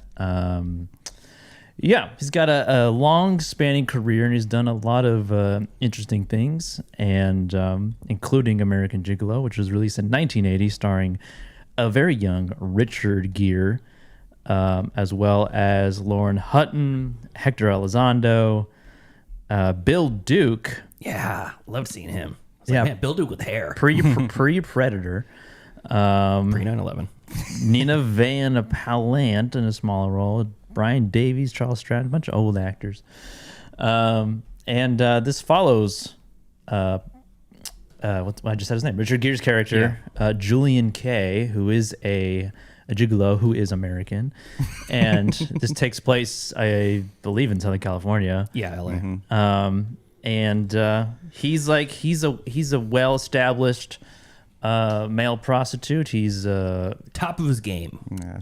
Master cocksmith. Main clientele of older women, and he prefers it that way. Hell yeah. And did you notice the May December line in this? Which one? Elizondo, when he's coming on to him, when he starts to follow him, he says, "You should never mix May and December." He's like basically saying she's too old for you. Oh, okay. Which I never heard that line until the movie. Yeah. May December. And it's a turns into a mystery, like framed. He's being framed for a murder. Yeah. And he is his name is being tarnished throughout. Nobody wants to work with him anymore. Nobody wants to be involved with him. He gets involved with a woman who's the wife of a politician, and things start to unravel in his life, and it's a mystery. It's like, why is this happening, and who did this? Yeah, and why did they do it? And did he actually do it? Yeah, because you're telling the whole movie through his perspective. Yeah. But you're like, maybe he did do it. At least I thought so at some point. And this felt very Schrader. Like it had the same tone as like his like more recent movies, even though they're the genre, like in a genre aspect, they're pretty different, I guess. I feel like his character was more redeemable than some of these other ones, though. Oh yeah, for sure. More sympathetic. You want him to succeed. Yeah. Yeah. You don't want him to get framed for murder. Yeah. And this was my first time watching this. I've heard of it before. There's some things about this movie that like I'm like, oh, okay, I can see this in saw this in another movie, or something like this in another movie Sure. that came afterwards, a la American Psycho. Yeah, I believe this is all of our first time watching this movie. Yep. Let's get some initial thoughts then. Pete, what did you think of American Gigolo? I'm putting it into the context of our August theme, erotic thriller August, right? Yeah. Erotic August. Yeah. Oh, I forgot. Still have this playing. Should have had that up when Joseph was talking, but it's the moment is past. Cheers. Yeah. This was erotic, and it was a thriller. It checked the boxes, and this is like, I feel like this was. It's funny because I happened to watch Dress to Kill, was the Brian De Palma movie I talked about during Streaming Picks, same year, 1980. And I heard through the various websites I was reading up on this topic so I can get a full picture of what we're dealing with. I heard that both of these movies kind of kicked off that erotic thriller sort of subgenre, and two very different tones from those two movies. Dress to Kill was sleazy, and you felt dirty watching it, like you're watching a porn almost. This, I never felt like that. You felt like you're watching a character, not watching a real person. And De Palma has a great way of like getting you up into the action in a weird way with the soft focus, like lensing. Makes it almost look like a dream for half of the time. Yeah. And I'm like really hit and miss on De Palma, but I really like Dress to Kill for very different reasons than American Gigolo, because I liked his character a lot. And he's almost like the antithesis of the Travis Bickle character from Taxi Driver. And I read a quote from Paul Schrader saying that Travis Bickle is basically asexual. Like he doesn't find any reason why watching a movie in a porn house with a new girl he's dating, it seems weird to him. It's just like, hey, it's a good movie. A lot of couples watch it. Yeah. And Richard Gere's character, who I love that they call him Julie. Yeah, I've Julie. never seen a man called Julie before. It's an interesting like unisex name, even though it's actually Julian. Yeah. But I've never heard Julian called Julie. I think that's pretty cool. Yeah, that is cool. Call him Jules. Yeah. Yeah, it's usually Jules, but I like Julie. It was interesting. Yeah. But Julie is like oversexed. Like he sees everything through the lens of sex. It's just a tool in his arsenal. So it's an interesting dichotomy, much like when you have like the Coen brothers making one of the greatest musicals with Oh Brother We're Out There, and one of the greatest movies that has no music in it, No Country for Old Men. It's like, it's interesting to see filmmakers do things that are, they feel the same, but very different in a way. Shut the fuck up. That's you. I know. Like, stop it. So the character was great. Richard Gere, I see the appeal. He's a hunk. He's like an otter, lean and sinewy, slightly wet all Very the time. smooth. Yeah, just a little hairy, but not too hairy. Like the hair's not long, you know. Got a little scruff. Won't get matted up you know, if it gets all dirty. Yeah, you won't get lost in the woods. No, that's right. You're out in the pasture. So I see the appeal, and it's like, and it was interesting too because you're thinking, oh, he's a sex worker. You're gonna see all these hot chicks he's gonna be banging, and they're all old ladies, besides the one that he actually kind of falls in love with. So I really liked that, and I did. What I wasn't expecting is that most of the time when I think of erotic thrillers, I leave out the thriller part. In my head, I'm just thinking, oh, this is gonna be a sexy movie, and then you get the mystery aspect. So with The Last Seduction, it comes in pretty late in the movie. With Wild Things, it's the whole movie. It's about like the twists and the double cross and who's going to get the money and who's dying and who's going to blah, blah, blah. And this one, it comes around right in the middle or so. You get to know the character. You enjoy, you like him. You're like, oh, he's a master of his craft and he's playing two pimps against each other. And it's like, that's pretty cool. And you see his routines and you see his house or his apartment or whatever. And then once the mystery comes in and you're like, oh, he reads about this killing and you're like, I hope he doesn't get pulled into that, even though we know it's going to happen. And then he gets pulled into it, and he's basically his own he professes his own future. He's like, "Oh, did you find the jewels? You know, someone's framing me, so someone's definitely going to frame me for the." And then he finds the jewels, hidden in his car. So it's an interesting, like the way the story plays out. The only thing I really didn't like is how quickly it wrapped up at the end when he finally kind of comes to his senses that he loves this woman. And then that's the end. And you're like, she gets him off, and then he gets her off. Then he gets her off. Yeah, right. But there's a lot of good. There's a lot of things to really like about this movie. It looks great. The soundtrack was great, and I was kind of laughing at the soundtrack a little bit. It was just like a bunch of different versions of the same song. And I didn't realize that this movie was written. The song was written for this movie. Oh, is that right? Yeah, it won. I want to say it won the Oscar or Best something. Song Award. Yeah. So soundtrack was Giorgio Moroder. He was nominated for a Golden Globe for Best Original Score, and the main theme song, Call Me, performed by Blondie, was written by him and Debbie Harry. Nice. So, yeah, they became a number one, on the box office or the Billboard charts in U.S. and U.K. and all that kind of stuff. But it started from this. And since he wrote, I thought, how can you take a song that's already written by Blondie and then just, like, deconstruct it and put it in, like, 10 different moods? But he wrote the song. So he could do it. Yeah. I was like, that's pretty cool. Yeah, that is cool. I dig that a lot. And I thought to myself, I have mixed feelings about Paul Schrader, but this shit was awesome. I loved it a lot.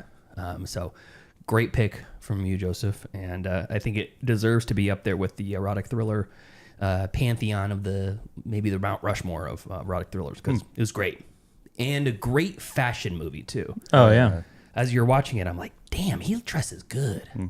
Yeah, it's Giorgio Armani suits. Yeah, the trivia states that like it kind of put him on the map, Giorgio Armani. Yes. Just like Bullet, that look with the turtleneck, the black turtleneck, and the tweed jacket with leather on the elbows. It's like that look was popularized by Bullet, and Giorgio Armani like blew up from this movie. Yeah. Really, really cool. I liked it a lot. So many things to like about this movie. Cool. Tyler. Yeah. Yeah.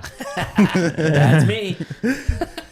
Definitely agree with all the points that Pete made. It was my first time watching it, and I had never heard of this movie before. When I heard that we were watching American Gigolo, I thought it was Deuce Bigalow, American Gigolo. And I just was thinking to myself, I don't recall that being an erotic thriller. I mean, Richard Gere and Rob Schneider, basically the same person. Yeah, I'm kidding. Of course, I didn't think that. But oh my God, I did not realize how handsome Richard Gere was back in 1980. And as I was watching the movie, I was thinking, I can see like why a lot of women would throw themselves at him. Yeah. Because he dresses good. It kind of reminded me of he could have been Indiana Jones. I think he could have been a good Indiana Jones. He has that rugged face structure. What an interesting, different trajectory his career would have taken if he started doing action movies. Yeah, I can see him doing it. I don't think he's ever even done an action movie. I don't think so either. I think it's all been romantic comedies or more or less dramatic role. Stuff, yeah. And I mean, I think this was pre-gerbil, so he played Mr. Jones in a movie called Mr. Jones. Interesting. All right. This movie, I agree with Pete on the fact that the thriller aspect of it pretty much happens in like the last 30 minutes. I think it's probably the last hour. Starts at the second act. And I was with Richard Gere on this. I was like, who would want to frame him? Like, I was trying to remember throughout the whole movie, like, did he do something to, incite someone? Or, I mean, I didn't think so. Maybe, and then I was like, oh, maybe it's just like a jealous husband or something found out, and then I don't know. But this was a really good movie. I enjoyed myself a lot. And what do you put it compared it to the other erotic thrillers we've watched? I would say this is actually surprisingly my favorite one out of all the ones that we've watched so far. Yeah, so definitely rank it as my number one erotic thriller movie of this month. Cool. The acting was really well done. It wasn't cheesy, and you got to see a bare Richard Gere penis, which is nice. First time, which was nice. My word. First time a full frontal male nudity has been shown on a major Hollywood production in this movie. Wow, according to Wikipedia. Yeah, he was breaking all the boundaries. Yeah, and I really felt sympathy for his character because at some point it seemed like he was getting tired of his job. Well, he was definitely like numb to it. Yeah, sure. So I was sympathetic towards him in that aspect. But yeah, really, really great recommendation. Men want to be him. Women want to be with him. I actually thought the exact same. Tyler, do you ever feel like sex is a chore? Nah. No. Never. If you were getting paid for it, would you? I'm going to work. If it was on a schedule, like it was like, we need to do it now because I'm ovulating. I don't know. I don't think I am man enough to do it as a line of work. But I mean, I half expected you in your review to say, I could see myself as Richard Gere. He's literally me. Yeah, he's literally me. I just need to get a new wardrobe and work the chin out, as he says. Yeah, that strong jaw. Yeah, I couldn't do it. It's just not. I don't have it in me to do it. So, I mean, on paper, yeah, I would very much enjoy that. But I think in practice, on paper, you couldn't bang old ladies for money. Oh yeah, I'm doing it right now for free.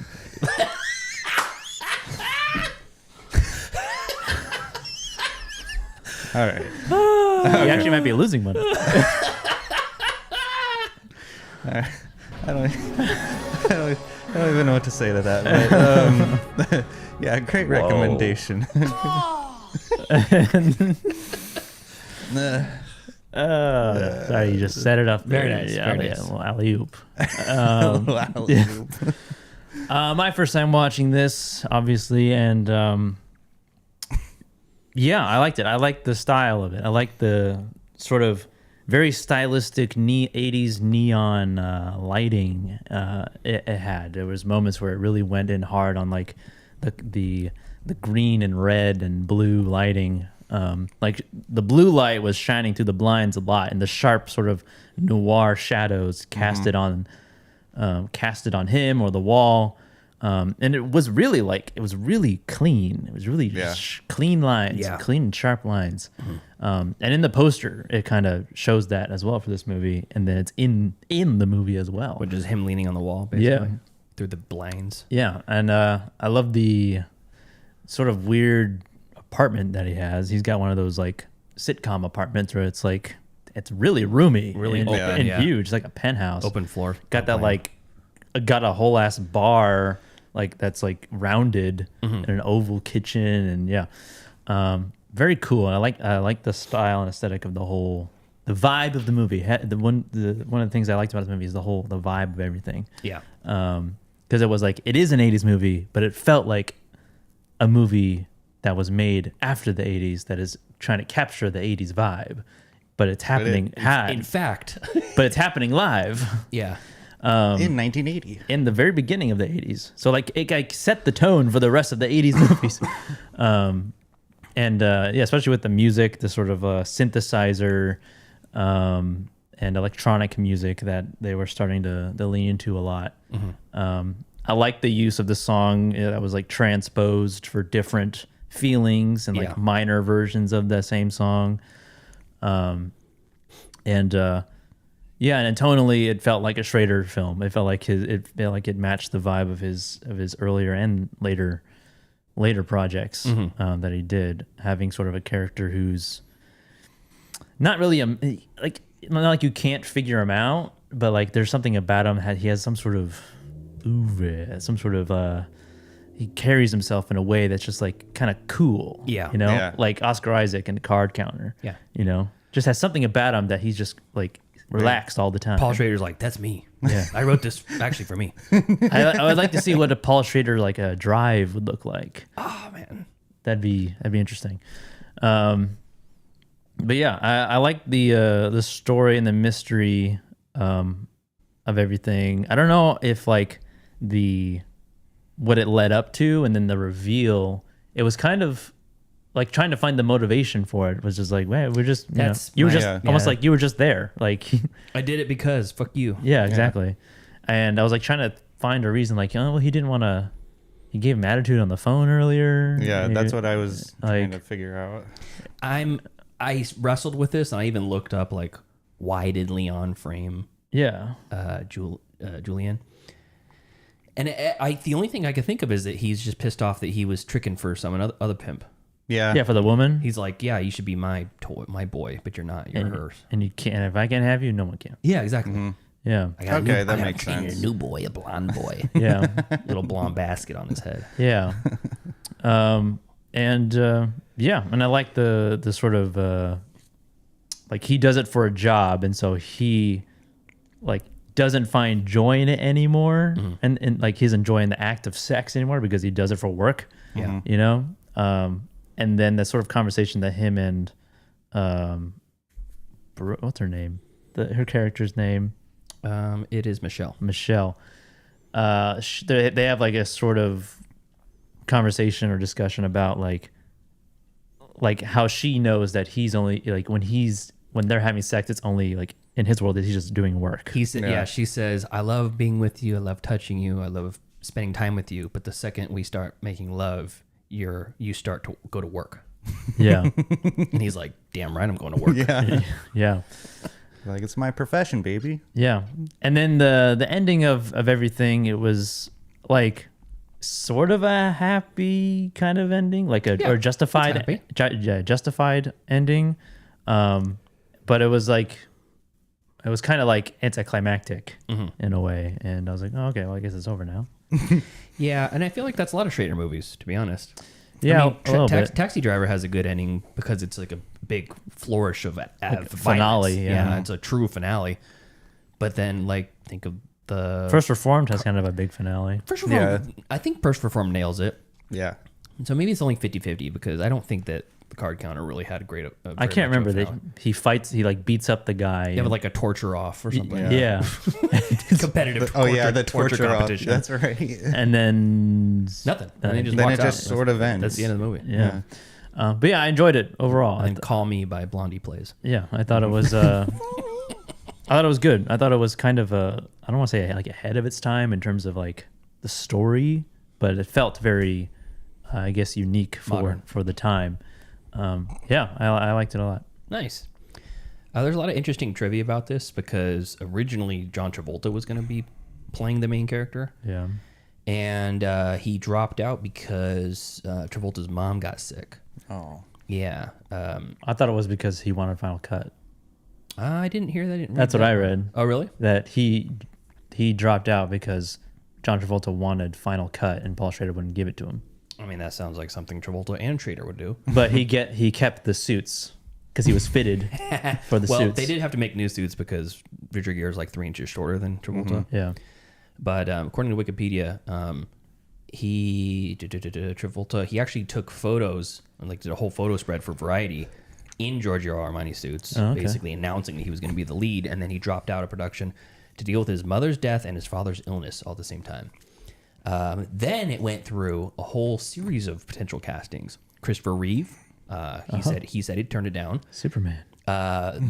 What would be a disastrous casting, Chevy Chase was offered. Oh my god! Can you imagine? I can't imagine. The fucking dope's face trying to be sexy. That would ruin that movie. And then eventually Schrader got his first choice, which was Richard Gere was his first choice the whole time. That's Chevy Chase. Yeah, and he was only cast 2 weeks before they started shooting. Oh wow. Yeah, he says, and this is kind of funny. This to me, maybe tell me if I'm reading too much into this. Okay. I feel like he's, the phrase "the lady doth protest too much." Mm-hmm. Gere says he was drawn to the role partly because of its gay subtext, quoting it saying, "I read it and thought, this character I don't know very well. I don't own a suit.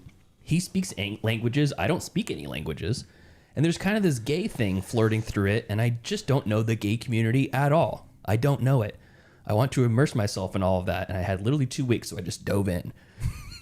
And I'm like, you don't speak language? He doesn't speak. You don't 5 own languages. a suit?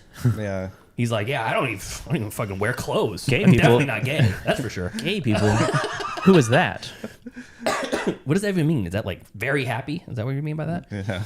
And then another interesting bit of trivia is that probably the what I know him from before this, the only movie I've heard of before he made American Gigolo was Days of Heaven. Oh yeah, that's right. And Travolta was also going to be the leading man of that movie. he's and turned it down. They're rivals. Yes. And then there's 2 other movies in history. Officer and a Gentleman was going to be Travolta, ended up being Richard Gere. And Chicago was going to be Travolta, which it's Richard Gere. makes more sense because it's a musical, it's a dance, it's a whatever. Yeah. So Yeah. Travolta's good at all that stuff. But it ended up being Richard Gere in Chicago as the third lead. That's why he's a Scientologist. He's just tired of gear. Yeah, I thought that was kind of interesting. Yeah. I thought that it wasn't. I was actually expecting, due to the nature of his job, I thought there was going to be a lot more sex scenes. But you know, it's not really that erotic. No. It's really more of a character study than anything, and then becomes a thriller. I think what makes it erotic is because he is what do they call Man it? of the night. A man of the night. Yeah. Although he's hanging out with all these women during the daytime. A cocksmith. He's an escort. That's what the word I was looking for. He's an escort. Yeah. That's perfectly legal. He kind of supplies No, it's not. the boyfriend experience. I don't think being an export is... Yeah, being an escort is totally legal. It's just like you're just going out on a date. You're paying someone to go out on a date with you. How can they enforce one and not the other, though? That's the loophole. That's the loophole. We're just dating. Yeah. Yeah. Oh, just for tonight. I'm buying a boyfriend for the night. Yeah. Yeah, exactly. So, I mean, is that real? Is that like you? Because You I can don't see see ads for escorts anywhere except for where prostitution is legal. I'll look it up right now. Okay. So I have a tab Hit saved on my phone. bookmarks bar. My favorites. Because if you go to Las Vegas, you can get an escort, but you couldn't. Prostitution is also legal in Nevada. Not in California. All right. Nevada, Well, though. here we go. In California, escort services are legal, but only as long as they provide companionship and do not involve any sexual activity in exchange for money. Well, you just do that on your own accord. Yeah. You say, "I'm going to punch out the rest of the night. It's on the house." Yeah. In Japan, there's services where you can hire an older man to act as a father figure in your house. If you don't have like a father figure around, you could basically be the father of the house for a long period of time. That's cool. There's a movie coming out with Brendan Fraser soon where he plays basically part of a family, Japanese family. So it's the Japanese gigolo. In a sense. Yeah. The Japanese boyfriend experience. Yeah. The nude scene was not originally in the script. Richard Gere just did that. They just kept rolling. It said, according to Gere, the nudity was not in the original script. It was just the natural process of making the film. The male nudity or any of The male nudity. Oh, okay. He's like, I certainly felt Well, vulnerable. we planned for the tits. Yeah, absolutely. He said, I certainly felt vulnerable, but I think it's different for men and women. I don't know. I think you're off base there, Gear. Yeah, Gere, fuck you. Richard. Yeah, dick. I mean, I don't know how common it was for male nudity in film at the time. It was not. It was the first major Hollywood film to show dong. Yeah. So he was a pioneer. Yeah. In mainstream Hollywood filmmaking. Probably a lot of girls jilling off to that scene. Him and Gyllenhaal. Would you say Gyllenhaal? Yeah, like Jack. Jack. Oh, I see. We have him and Schrader to thank for the Northman showing Wang. Thank you, Paul Schrader. Actually, the Northman cut the Wang out, right? Do we see Wang in Northman? Maybe shadow of a wang. Yeah, I think it's a shadow. In the shadow of the wang. Love that song. Well, thank you, Paul Schrader, for fighting for the male penis. Yeah, no, we have him to thank for what movies show Ween. Can you think of? Just in general? Well, yeah. Wild Things. A little bit of, Little Kevin Wang. Bacon. I have a drop of Hollow Man, Kevin Bacon. Yeah, I have a drop of that. Can you go to the desktop? I have a drop right in the middle, if you can see it. You want me to play the drop? Yeah, but I know that the stream won't be able to hear it, but everyone else will. Yeah, I don't know. Do Do you know what it's called? Yeah, just go to the top right corner. It'll show you the desktop. No, do you know what it's called? No. You don't know what it's called? Kevin Bacon, something. Oh, okay. I think it's about something about Kevin Bacon's wang. Really? Yeah. We want more dick. You can sort by last added. Let's see here. July 13th. I'm melting cringe. I had a boner. Other way, very bottom. Go to the very bottom. There you go. Tyler. Oh, moan. No, maybe I didn't pull it. What is There was a drop from Wild Things where he said Kevin Bacon has a very average penis. But I do have do the moan though. I do have Tyler moan. That's a good one. Let's do it. Oh, you're adding it to the actual board. It's a moan here. Where'd you pull that one from? I don't know. I don't know where half these things come I have from. a whole library. Oh. Yeah. What were we talking about? Yeah, I put it in there so you can add it to your moans library of moans. Library of moans.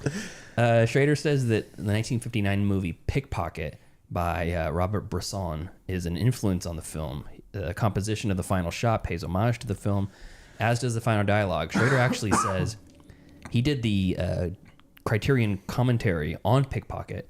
This is on Criterion, right? Yeah, this is also Criterion. And he says, at the end of American Gigolo, I wanted to perversely plunge my lizardy protagonist into icy Bressonian waters. What? So I lifted the entire ending of Pickpocket and gave it to Julian Kay. A grace note as unwarranted as Christ's promise to the thief on the cross. What? So Jesus was crucified on the cross. There was also a thief on the cross next to him. Yeah. And he basically pardoned, basically gave him, he said, oh, you're forgiven or whatever. Jesus did that? Something like that, yeah. Oh, okay. Don't worry, I forgive you. Yeah, and basically the idea is that the thief had no reason to be given the... Fours. Huh? Like forgiven? Yeah, he has no reason to be forgiven. Okay. And in this case, Julie has no reason to be forgiven either. Like, he has no redeeming value to him. He's still just fucking for money. And double-crossing his pimps, too. Well, I mean, at the end, though, he falls in love with her. But how did that redeem him? Anybody can. He was fall already in love. in love Any piece with of her. shit can fall in love. I don't know. I wouldn't go that far. What do you think? Evil people can't fall in love? I think Manson was married, wasn't he? Probably. Oh, I meant, like, I don't think he's a piece of shit. Well, why not? Well, I mean, why is he? Like, he didn't do anything that wasn't irredeemable. He killed that woman. No, he didn't. So, No, he didn't. so part of me thinks like, oh yeah, he's totally fine. You know, it's prostitution, whatever. Prostitution should be legal if you can do whatever you want with your own body, as long as there's like regulations there and people are safe and it's not a sex trafficking sort of thing. You're doing it under your own accord and all that stuff, right? But then he gets to the rough play scene where he's like banging that chick in the bed and his husband's watching. Yeah. And he's like, From behind. now punch her. And you're like, Yeah. okay. Slap that, Yeah, like that C word. You're like, the person or the... Anyways. I thought you meant the body Is that part. more of like a specific request or like a general, like, you don't like her sort of like... But you're like, is he going to do the terrible things to this person because he's being paid for it? And you're kind of led to believe he does. I think he does. Yeah. So he's a piece of shit. But She didn't even give consent to having sex. well, I mean, She looked drugged up in that bed. She was like, "Whoa, hey, what's up, that stuff?" I thought she was just hypnotized by Richard Gere's looks. Nah, I think she was on Quaaludes. Yeah, she did kind of look slow in the face. So Yeah, I don't know. I was creeped out by that. Yeah. it was And like then- an American Psycho scene. And then, thank you to, Paul Schrader, well, first time I've ever said that, for pulling back, because he could have spent a long time on that graphic scene and he didn't. So It's not a Gasper no. no. Yeah. It'd be uncut, 15 minutes long. Yeah. That was a disturbing scene. I would have told the guy to get out. It's like, no, you can't watch. You pay extra for that. I honestly did think that it was going to linger on longer than it did. So I was happy that we didn't have to sit with that scene for too long. I wonder what they talked about afterwards, because before that, the guy was like, I like to talk afterwards. Oh, yeah. Yeah. That was strange. I know. You see the Dodgers game?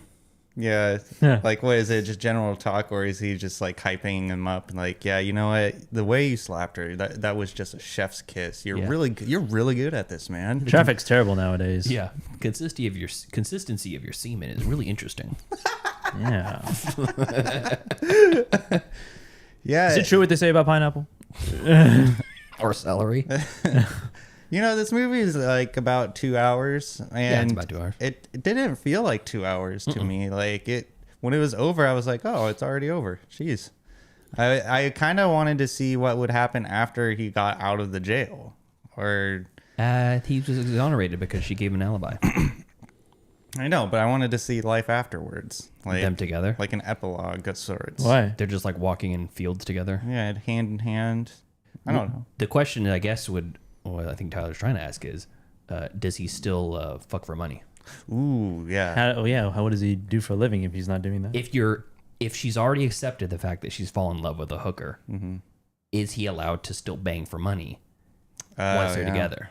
It's like dating a stripper. You can't get mad that she's stripping. Yeah. You can't get mad that there's other men like touching her and stuff. Yeah. That's it's her choice. And your choice to be with her. I don't know. That would be hard. That would be a really tough pill to swallow if my partner was in doing sex work. But isn't your responsibility to like accept that, knowing that you got with her? It's like that's like well, I guess it's like starting to date somebody who's a devout Christian and then being mad they go to church. I guess it would if it was sprung on me after. But it's not sprung on you. Yeah. In the context of this movie. So in the context of the movie, he's already a prostitute. Yeah, it's established. She knows. That's how they met. Yeah, it's gonna be a rocky road for them. It's gonna be really hard. I guess if he continues to continue that relationship. How'd you like that?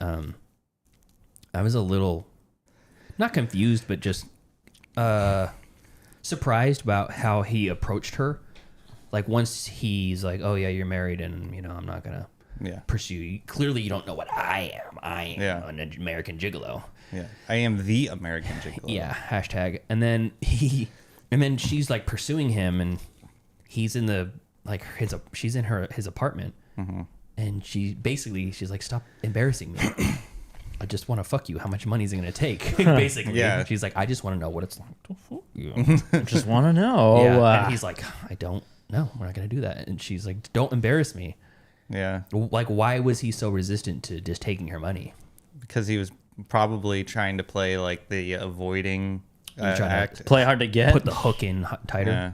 What do you think, Joseph? You think he was like, I mean, already felt something he for her? respects her. I don't know. Part of me thinks that he was like, oh, she's like a person, not a job. Yeah. Right. Like almost he already has some sort of emotion for her, but you don't see that at all. Either that or he was protecting her because he could probably get the vibe that she could fall in love with him. You don't want to be with me, sweetheart. Yeah.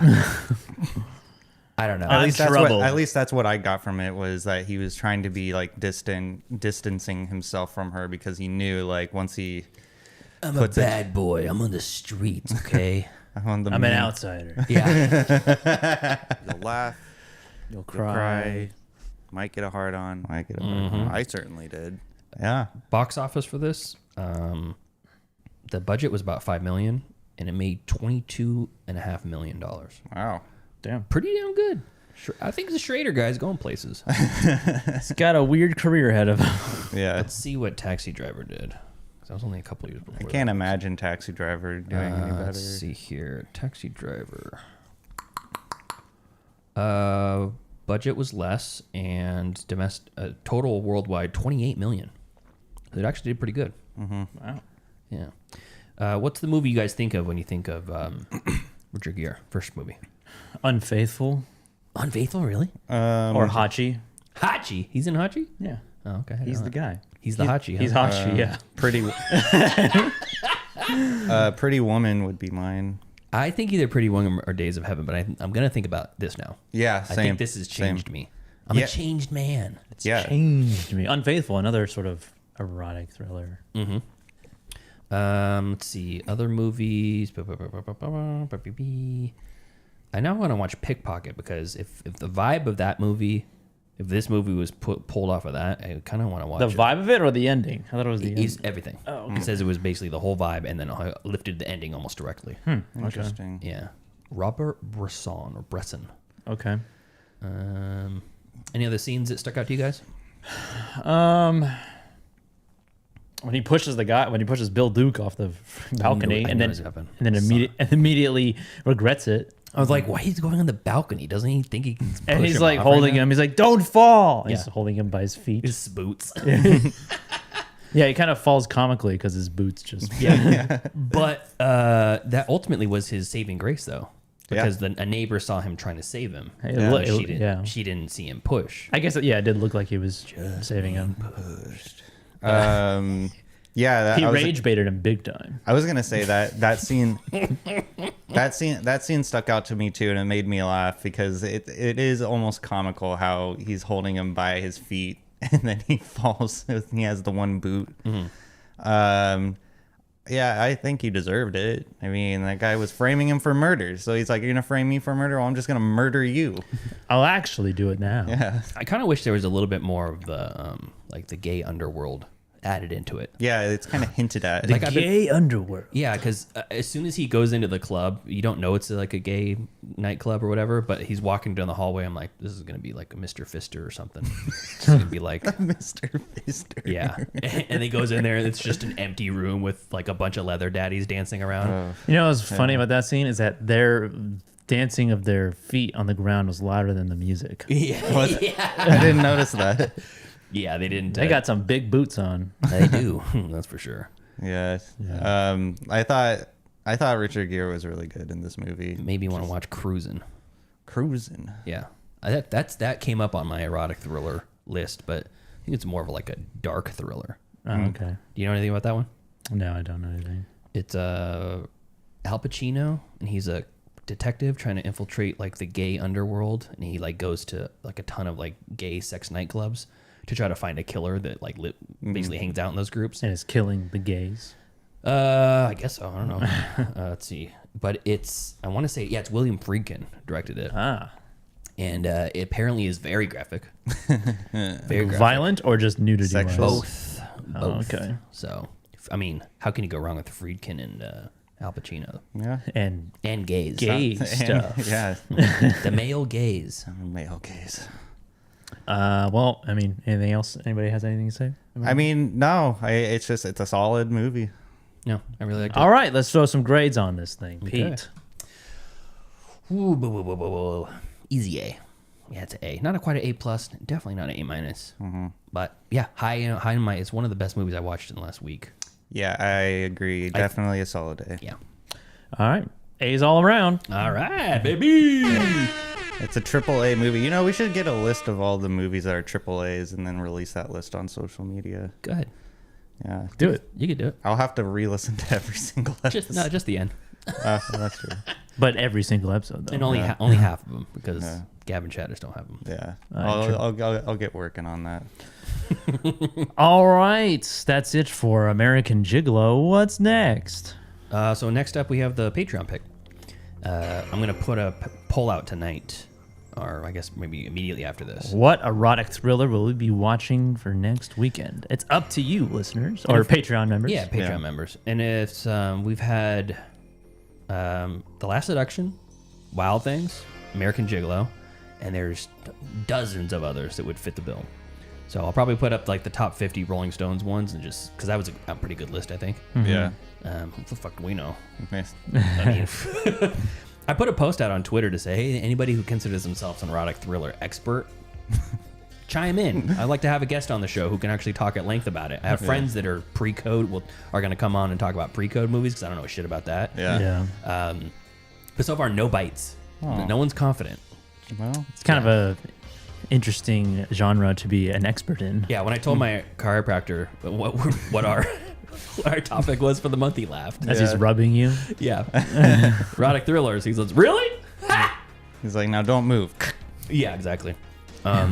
Cheers. But yeah, and then so last month was also the Cool Ass Yardities pick. It was the dystopian future. Yes. And that was Joel's pick. I don't know who picked erotic 80s and 90s. That might be Heather. She basically created a chat, took over basically. She took the reins on it to try to pick them for the Cool Ass Yardities. So I'll have to go back to the chat and see, and I'll consult her. All right. But maybe we'll just do whoever picked that from the Cool Ass Yardities. I don't know. But chime in. They'll be on the Patreon whether you pay or not. You can still join the Patreon for free and kind of hop in there and do your votes and whatever. And we'll weight them a little bit heavier for the Cool Ass Yardities, I think. Yeah. Okay. Yeah. So next week we'll do whatever. Who knows what? Yeah. Surprise for us. Yeah. By Thursday. I'm like, we'll cut it off on Thursday. Okay. Anything else you guys got? No, but I mean, we're going to have 5 weeks of August. Yes. Our 5th week is going to be what? My suggestion was the Crow movie. Yes. Are you guys on board with that? Yeah. A punishment movie. Yeah. Yeah. If, definitely. If not, you make your own suggestion. I don't care. No, I'm down with that. Okay. Joseph. All right. Well, I was gonna do War of the Worlds, but we can do War of the Worlds. But you already watched it, so I don't care. I'll watch it again. I'll watch it again. You'll watch it. You'll put yourself through it again. Sure. Why not? All right, then War of the Worlds. Well, I also kind of watch Crow. Let's do the Crow. All right. I think the Crow would be more fun. Yeah. War of the Worlds is just bad. I'm thinking War of the Worlds. You know what? We're making ourselves eat crow. What? That you know that you know the phrase like you Eat have what? to eat you have to eat your crow Eat it your crow? Yeah. What does that mean? It's like eating Please something. explain it to me. It's from the olden times. It's like when you eat something. Well, it's like when you have to do something bad because you did something bad, or you have to eat crow. I think Is that you have to eat a crow? Yeah, it's like a plate of crow or something like that. What? Yeah. Like pay the consequences. I've heard the phrase "eat crow" before, but I don't think it means that you have to eat a crow. Well, I was just saying because we're watching The Crow. Oh, okay. Yeah. Cheers. Okay. All right. So The Crow. The Crow. Let me see where it's at. Available anywhere? I think it's on Hulu. Let's see. The Crow. Just watch. Let's see here. Of course, it's going to be the original Crow. No, not that one. The Crow 2024. Crow. Okay, this is streaming on Philo and Stars. Oh, great. Yes. I almost, it's really funny. You almost bought it. I pre-ordered the Steelbook because I thought the Steelbook looked great, and Brianna loves Skarsgård, and we thought, oh, this is gonna be great. Before any of the reviews came out, I thought this is probably gonna be good. Yeah. It ended up being the shit, supposedly. The IMDb on it is 4.7. Not terrible. I wonder what makes it so bad. I don't know. But I pre-ordered it on Walmart. That was the only place you could get it. Yeah. And they sent me an email like a week ago saying that my pre-order was canceled because they ran out of stock. And I'm like, thank God. So you don't I don't think you have to pay for it up front. You pay for it when they fulfill the order. Oh, I see. So I didn't get any money back, but I didn't have to get money taken out of my account. And they said your Steelbook pre-order is canceled. I'm like, what the fuck? Which one? And then I looked at it. I'm like, oh, The Crow. Whew. Woo! That was worked out perfectly. And then Brianna's also going to do a taking one for the team. Oh yeah, that's right. Yeah, so that'll be fun. Oh, okay. We'll have to get a fourth mic. Well, we got plenty now. Yeah, exactly. We got extras. Actually, I had 4 mics already. I bought a fourth one a while ago because I remember when we had Ryan on for a minute. Oh yeah, yeah. He had to hold the mic. Mm-hmm. So, anything else you guys want to say? Nope. Okay. Thank you to our cool ass yard duties over on Patreon. That's Javier, Heather, Michael, and Chris. And if you want to support us on the Patreon, you can do so at patreon.com/middleclassfilmclass, or just support on the YouTube. That's its own way as well. Until next time. Thank you for joining us as we review American Gigolo from 1980, Paul Schrader's classic. Follow us next week as we close out Erotic Thriller August, and we don't know what. Yeah. Something for the Patreon class. Yeah. If you're in the Patreon, look at the poll, vote for yourself. You can put your own stamp on the show. Follow us on Facebook, facebook.com/MCFC podcast, and send us an email, mcfcpodcast@gmail.com. And follow us on Instagram at Middle Class Film Class. And on TikTok at Middle Class Film Class, and Twitter at Podcast MCFC. There we go. Thanks for joining us today. See you next time. See ya. See ya.